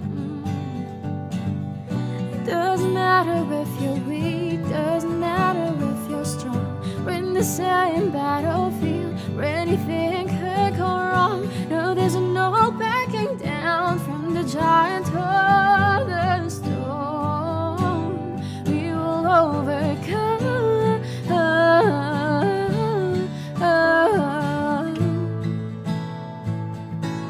We will overcome.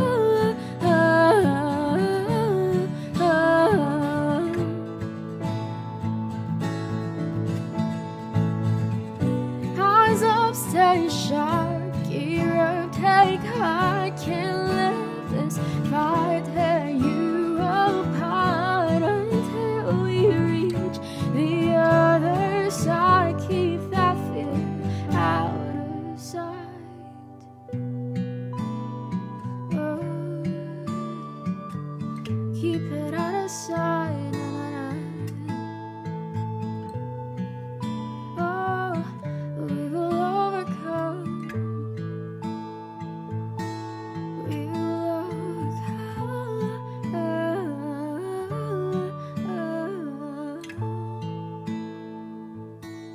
We will overcome.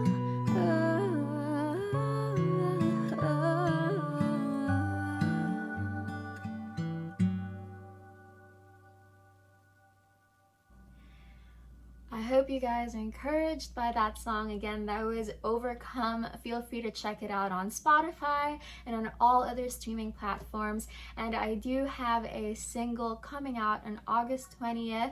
I hope you guys could watch out for that. Do follow me on all my social media accounts on Instagram, Facebook, on Kumu, and I'll see you guys there. Thank you again, Pistahan, for having me.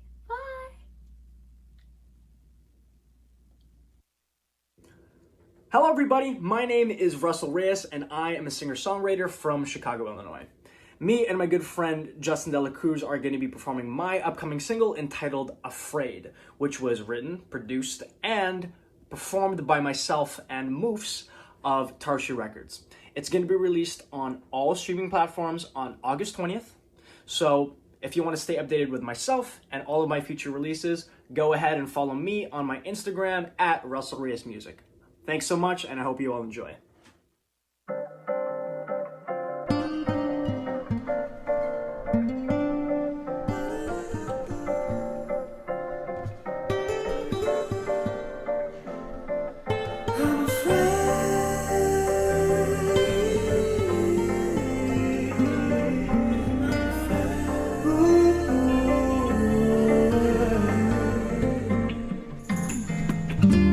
Voice in my head says you're out of my league. I just freeze up when you're right in front of me. The truth is you're enraged, but I can't get no closer. I haven't tried my shot. I can pull the trigger, baby. I'm afraid to get too close. Baby, I'm afraid to let you in my heart. I'm afraid to fall in love again, 'cause I don't wanna lose myself. But the thought of you lingers in my brain. Communication is an issue. Why can't I sit the proud aside and just tell you how I feel? I wanna speak my mind, but so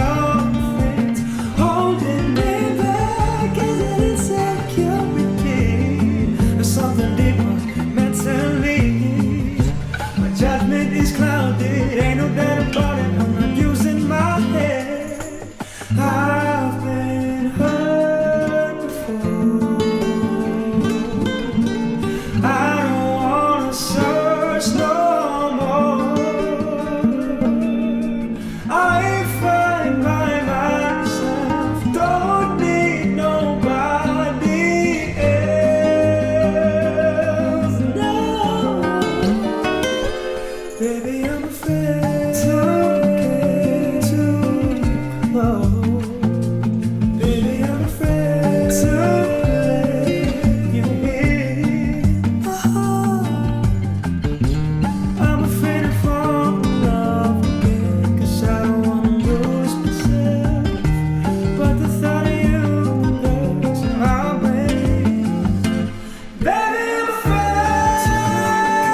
What did you think about that performance? I personally loved Christelle's because she's just adorable. But of course, I cannot say that Russell Reyes did not do an amazing job. Can you believe how much talent we have in the Filipino community? Tell us in social media. Go to Pistahan SF and tell us who was your favorite performer since we've been starting the entertainment. And also, please send out your shout outs and tell us how much you love Pistahan and how much you want to see more of us coming to you live virtually. All right, we got two amazing performers coming up for you. We have Kariktan Dance Company of Concord. This group has been around since 2004. And if you were watching the parade, you were very fortunate to be able to see them part of the docu-series of Behind the Parade. Yes, and check them out on kariktan.org to check out more performances. They have been supporting our community on so many different levels, and we're grateful to have them here again today. And of course, we have Lika, Filipino Folk Ensemble, here to share their representation of the beauty and culture of the Philippines. They have performed in over 11 international festivals, and Lika has actually been around since 1992 under the direction of Rudy Soriano, which just recently stepped down and passed the torch to the amazing Michael Palad and Paulino Tamayo. Actually, a little tidbit, one of our Pistahan volunteers is actually one of the dancers in Lika. So maybe if you get a chance, look for him in the video. Look on our site if you want to see a photo. I might post it on my social media. All right, guys, let's enjoy our culture. Let's embrace the music. Let's watch Kariktan and Lika.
we're back. Reya, Yes. I'm super excited. Do you know why? Because we're going into our comedy jam. Oh my gosh, we have a jam-packed comedy lineup for you. First off, we have the godfather of Bindle Stiff, based out of San Francisco. Do you know Bindle Stiff? Let me hear ya. Yes. This group is legendary in making signature movement-making comedy skits, entertainment beyond measure. I remember in college last year. So we're like college students. Yeah, we graduated together. Yeah, so I was probably not there. I don't know. I was probably on the other side. Well, no, I think it's because I was studying. That's why. Yes, I was too. What, Yes, studying guys or something? All right. Well, we want to definitely bring Samson Manalo to the stage. But before we do, we have some shout-outs. Yes, we do. So special shout out to Fort McKinley Restaurant here in the South Bay area for hosting this first ever comedy jam here at Pistahan. And of course, we can't be amiss by saying, check out Pistahan SF and give a shout out to us and tell us how you love the show. And if you want your name called out later on tonight, make sure you say your name, where you're from, and your best Filipino joke. Oh gosh, do you have a Filipino joke for me? Okay, I got you. Okay, I got you, girl. All right. Okay. I have to bear my... Everybody on this, bear yourselves too, okay? Okay. Why can't a Filipina hold a man down? I don't know, Reya. Because she doesn't know where her man goes.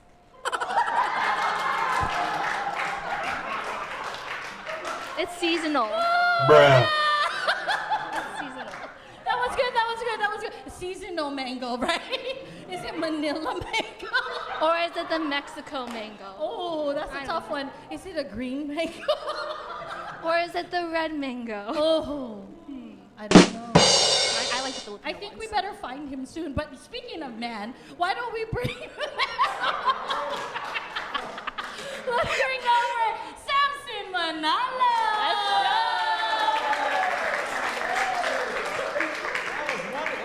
Let's go. I got my mask on, and that's okay. I'll take it off. Yeah, we'll social distance. We're all practicing in social distance. All right. Let's hear it for the ladies. Right. Oh my gosh, Grace and of course Fatima. Fatima has so much energy, just unstoppable energy. Let's hear it for both of them. Come on. Yes, and that joke was very salty too, by the way. It's a sin.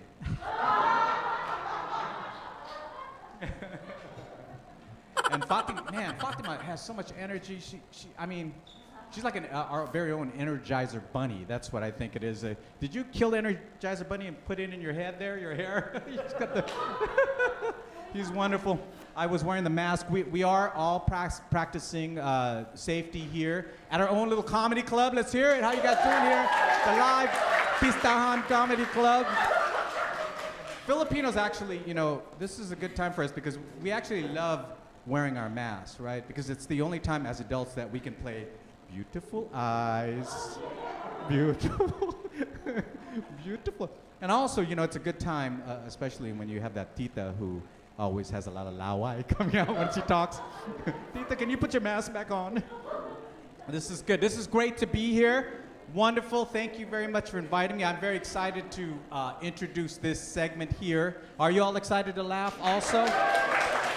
This is great. I hope you've been keeping safe. And actually, we've had a lot of time on our hands, right? Because of the pandemic, a lot of time at home. So I hope you guys have learned some new skills, been very constructive with your time, right? For me, I spent a lot of time looking at my genealogy. I did the whole, Ancestry.com, put my name in, traced my roots, and I found out my family goes all the way back, traced it to Lucky Chances. It's great, isn't it? Just wonderful. Yeah, we come from the tribe Paigao. Paigao, have you heard of that tribe? Apparently, I'm Chinese Filipino, so it's good. Yeah, you've been a Lucky Chance. You guys love Lucky Chance? One of my favorite places. Yes, right. Yes, of course. Some Filipinos look at me. I only go there for the food. Yes, right. Yeah, but I swear, all the gamblers I see there, they all look like our dads, right? It's like, Dad, Tatay, is that you? They do have good silogs though, so I gotta say they have good silogs, right? Got a free plug for Lucky Chances. I've been trying to be constructive. Also, I started to do. I was on the internet a lot, which is kind of sad.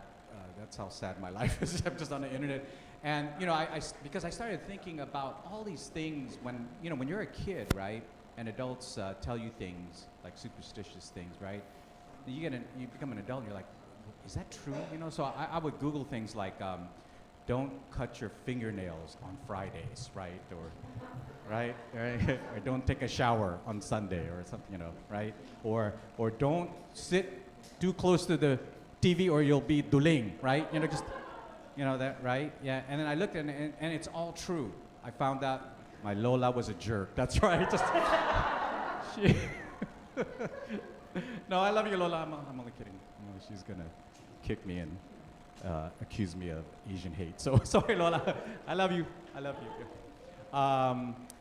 Very happy to be here. Of course, the Pistahan is the 28th year. Let's hear it for Pistahan. Time to celebrate our Filipino pride. I told my nephew that, and he looked at me and he said, "Uncle, it is not Filipino. It's Philippine X. You gotta be more woke." That's what he told me.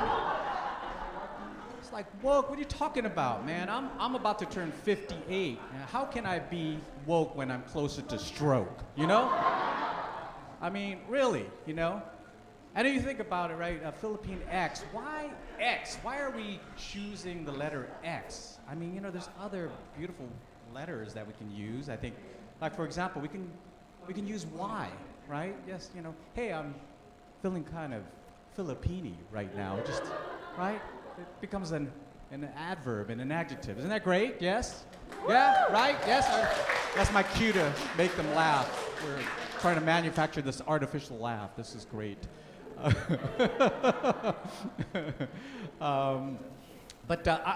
My nephew was trying to get me to be more woke about certain things too, and I started thinking, man, well then if we really want to be woke, right, then why are we calling ourselves Filipino?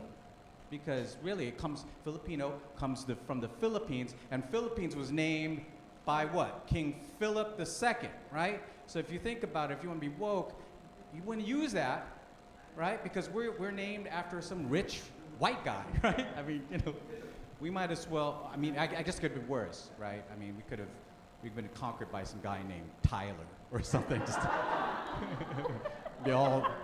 we'll all be Tylerinos, yeah. Hey, what's up, Tylerino? Yeah, I got a headache. You want some Tylenol?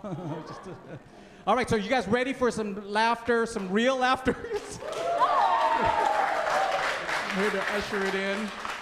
All right, we got some great. Actually, I'm really excited. But first, before we get the laughter in, I got to bring the Energizer Bunny back too. Let's have Ray in it. Yes, right. All right. Yes. I heavily promote doing your hair pink at least once in your lifetime. Oh, I forgot to take off my mask. It's okay. It's okay. Well, we wanted to. Okay. All right. Well, we wanted to do a quick shout out, actually. By the way, that was amazing, right? Yeah! Is it time for mangoes? Mango? Oh no. Mangoes here. Okay, all right. We wanted to give a shout out to our social media team. So make sure you're still posting all of your names, where you're from, and your worst or best Filipino joke. I thought the mangoes was really good because, speaking of man, but we're whoa, man, right? Yeah. All right. We got our next acts. Yes, my friend. Yes. I got it for you, dude. All right, there you go. We're ready to go.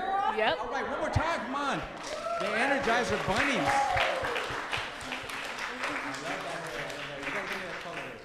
All right, so I'm very excited that this next performer here, it's on video, it's our next video, The video, the next video is called Everybody's Favorite. It's from Everybody's Favorite Tita, the viral Tita Che. Let's hear it for Tita Che. Yes. Tita Che is played by Jeppy Paraiso of Virginia, from Virginia, on the other side. Jeppy now gained popularity online in 2017 for the video Filipino Titas at Thanksgiving Be Like, okay? And since then, then they have continued to showcase the Filipino culture and the Filipino American experience through the role as Tita Che. Jeppy continues to show his love for Filipino culture through his comedy, through his music, and through the influence on social media. He loves to be people's source of joy, laughter, and positivity. So take a look at this video from Tita Che. Yeah! Tita Che, everybody! My God, is this pandemic ever going to end? You know, after this pandemic, I'm going to buy that bag I always wanted. You know, after this pandemic, I'm going to forgive more. You know that? I'm going to forgive myself more for lending money to that Tita Gloria. Che, you know, after this pandemic, I'm going to start my diet. Diet? You know, after this pandemic, I cannot wait to go back to the shopping malls. Shop till you drop. My gosh, you know, after this pandemic, I cannot wait to go back to the Zumba class. 1, 2, 3, 4, 5, 6, 7, 8. 1, 2, 3, 4, 5, 6, 7, 8. You know, after this pandemic, I cannot wait to go back to the movie theater. My God, I cannot wait to talk back to the screen. You know, after this pandemic, I cannot wait to see my family regularly all the time, every day. Oh my God, always in my house, my God. You know, after this pandemic, I cannot wait to travel far and wide, from sea to shining sea. Look at me! I can be where I want to be, traveling. You know, after this pandemic, I cannot wait to go back to a concert. You know, that I want to watch that, the Megan Thee Stallion. I like her, you know, that, body, yaddy, yaddy, yaddy, yaddy, yaddy, yaddy, yaddy. You know that? I like that. You know, after this pandemic, I cannot wait to go back to the casino. My God, I'm so excited. Honey, are you excited? Give me your wallet. You know, after this pandemic, I want to keep social distancing because, you know, sometimes there's people with the halitosis, you know. I cannot do that. My God, stay 6 feet away forever. My gosh. You know, after this pandemic, I cannot wait to go back to the salon, you know, that, and the spa. My God, to pamper myself from head to toe. I maybe even get a waxing. Hello, hello, hello, everybody. It's everybody's favorite Tita, Tita Che. And oh my gosh, I just want to say thank you very much. Thank you to everybody in Pistahan for inviting me this year, this virtual parade and festival. I'm so excited. I'm so excited for next year because I know we will claim it. We will claim it today that next year we will be in person together enjoying this festival, you know, and I hope to be there too, okay? So I just want to greet everybody who's watching and everybody who organized this and put this together. Good job, my guests. Thank you so much for inviting me, and I hope that everybody stays safe, stays happy, good vibes always, and I hope you guys enjoy this event. You know that? You know, I know that times may be still hard for some people, but you know, we have to have hope, we have to stick together, support each other, uplift each other, and be there for each other. You know that? Because we will get through this, you know? And you know, after all of this is done, we will all be renewed, recovered, and we will rise together and shine. And that is why I dedicate this next song to everybody. I hope you like it. Che? This song is dedicated to everybody. I hope you like it because I do. Che?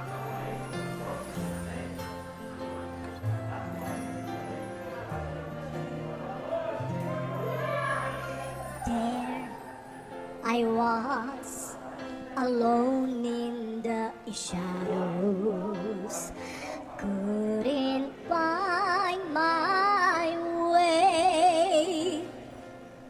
Then you came in and brought along the sunshine, and now you're here to stay.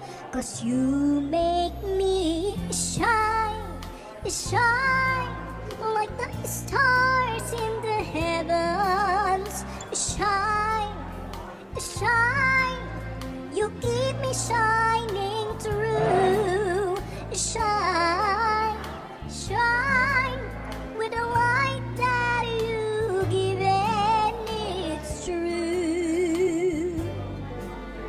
I'm shining on, all because of you. It's all because of you, you know that?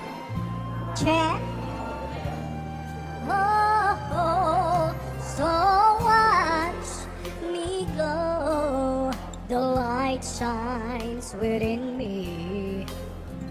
People ask me why. Bakit why? And I just smile and tell them you're the reason. I cast the darkness aside, 'cause you make me shine, shine like the stars in the heavens. Shine, shine, you keep me shining through. Shine, shine with the light that you give, and it's true. I'm shining on, all because of you.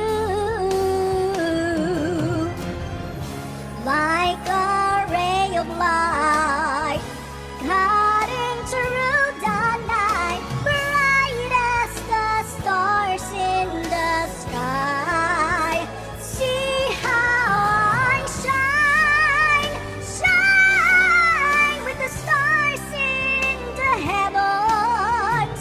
Shine, shine, you keep me shining through. Shine, shine with the light that you give, and it's true. I'm shining on, all because of you. With the light that you give, and it's true. Yes, I'm shining on, all because of you.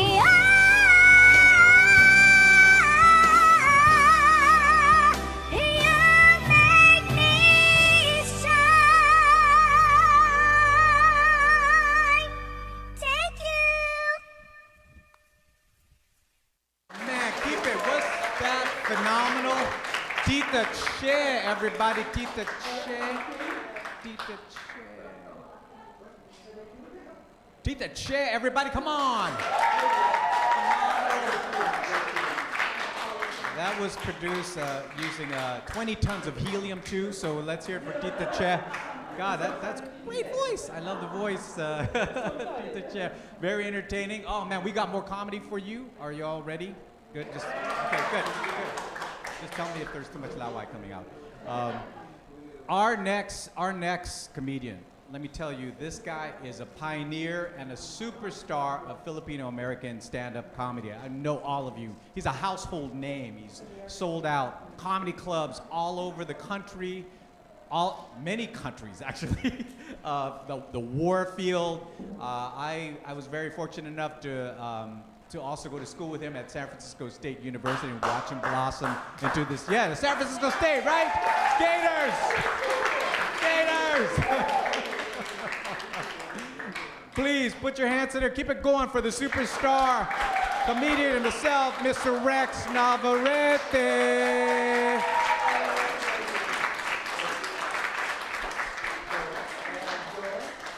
Hey, this is Rex Navarrete, and you're watching Pistahan, San Francisco, the virtual edition 2021.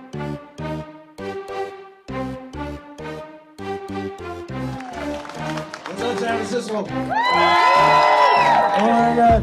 I love the fact that every Filipino dish has pork in it. Every Filipino dish has pork in it. Even the vegetarian dishes have pork.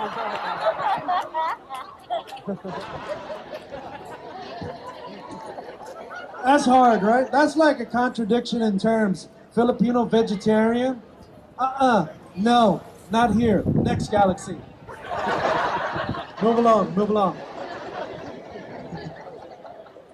Oh yeah, yeah. Oh yeah. I took one of my buddies from college to a really cool Filipino restaurant here nearby, and he didn't tell me he became vegetarian. Like, dude, I'm taking you to a Filipino restaurant, and you didn't tell me you're a vegetarian. And I was trying to look for options in the menu, and before I can suggest something, homie is already talking to the waiter. Like, what? No. Excuse me. Yeah. I ordered this dish number 12. Yeah, it's supposed to be vegetarian, but when it arrived, there's pork on top. This is supposed to be vegetarian. What the hell, man? And the waiter was like, oh, like, man, old school Tito, right? I'm like,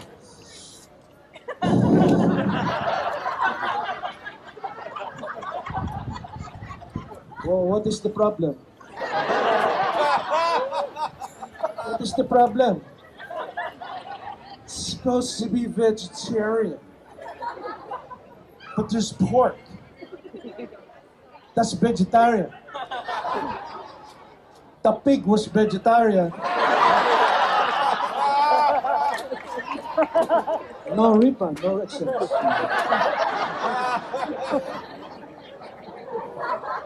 I just love Filipinos. We use every damn part of the pig. Hell yeah. We make sure that pig disappears. Oh my God. Every molecule of the pig will disappear. We don't waste any part of the pig. Oh my God. Oh, we'll start a whole meal with the pig inside. We go inside out. Like we got appetizers. We call it pulutan. That's right. Because which translates to pollution because it's bad for you. Because it'll be polluting your system. As you can tell, ever since I was born husky. That's right, HFL, husky for life. This is the premier body type that is gonna get you through the apocalypse. We got a lot of calories to burn. That's it, huh? 45 caliber, a lot of spam, that's all you need. But seriously, it was my job as a kid to carry the big bags of rice to the cars for the old manams, for the old ladies of the neighborhood, right? Because there might be a tip. Oh my God. Rex, you help her to the car. She needs her, you need to bring her rice to the car. There might be 25 cents. Oh my God, right? Hell yeah, late 70s, 25 cents. That shit went a long way.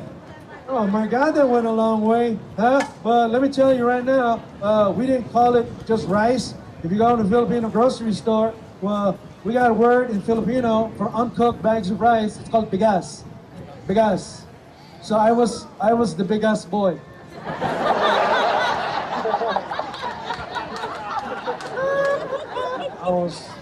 I was the bigas boy. I would just grab your big ass and bring your big ass to your car with a smile. Hell yeah. Remember this old lady came in like, ooh, oh, your big ass is heavy. Where's your car, madam? Where's your car? Where's your car? Oh, you're very strong. You are very strong. Oh, very husky, very strong. My car. 2 blocks. 2 blocks, follow me.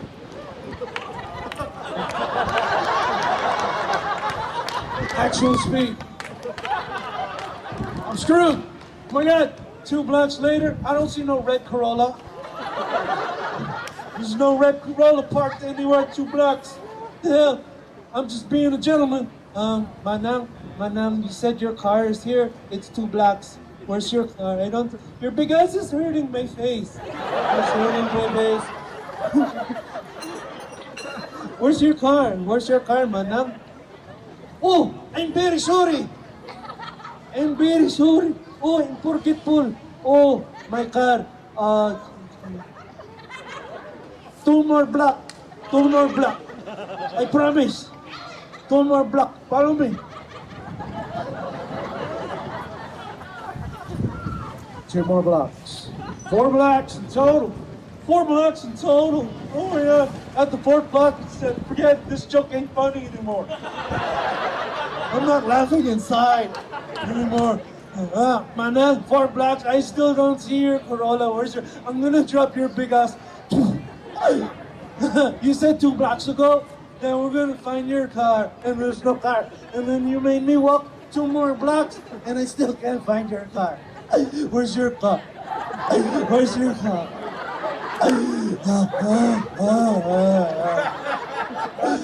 This is 50 pounds. I'm 6 years old. 50 pounds. 6 years old. Where's your car?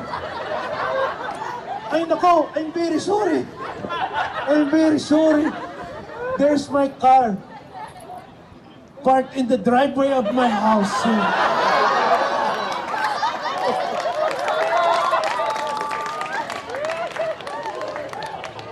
I hope she's dead. I mean, really. Is that too soon? Too soon? Too soon? I hope she's dead. No, don't leave.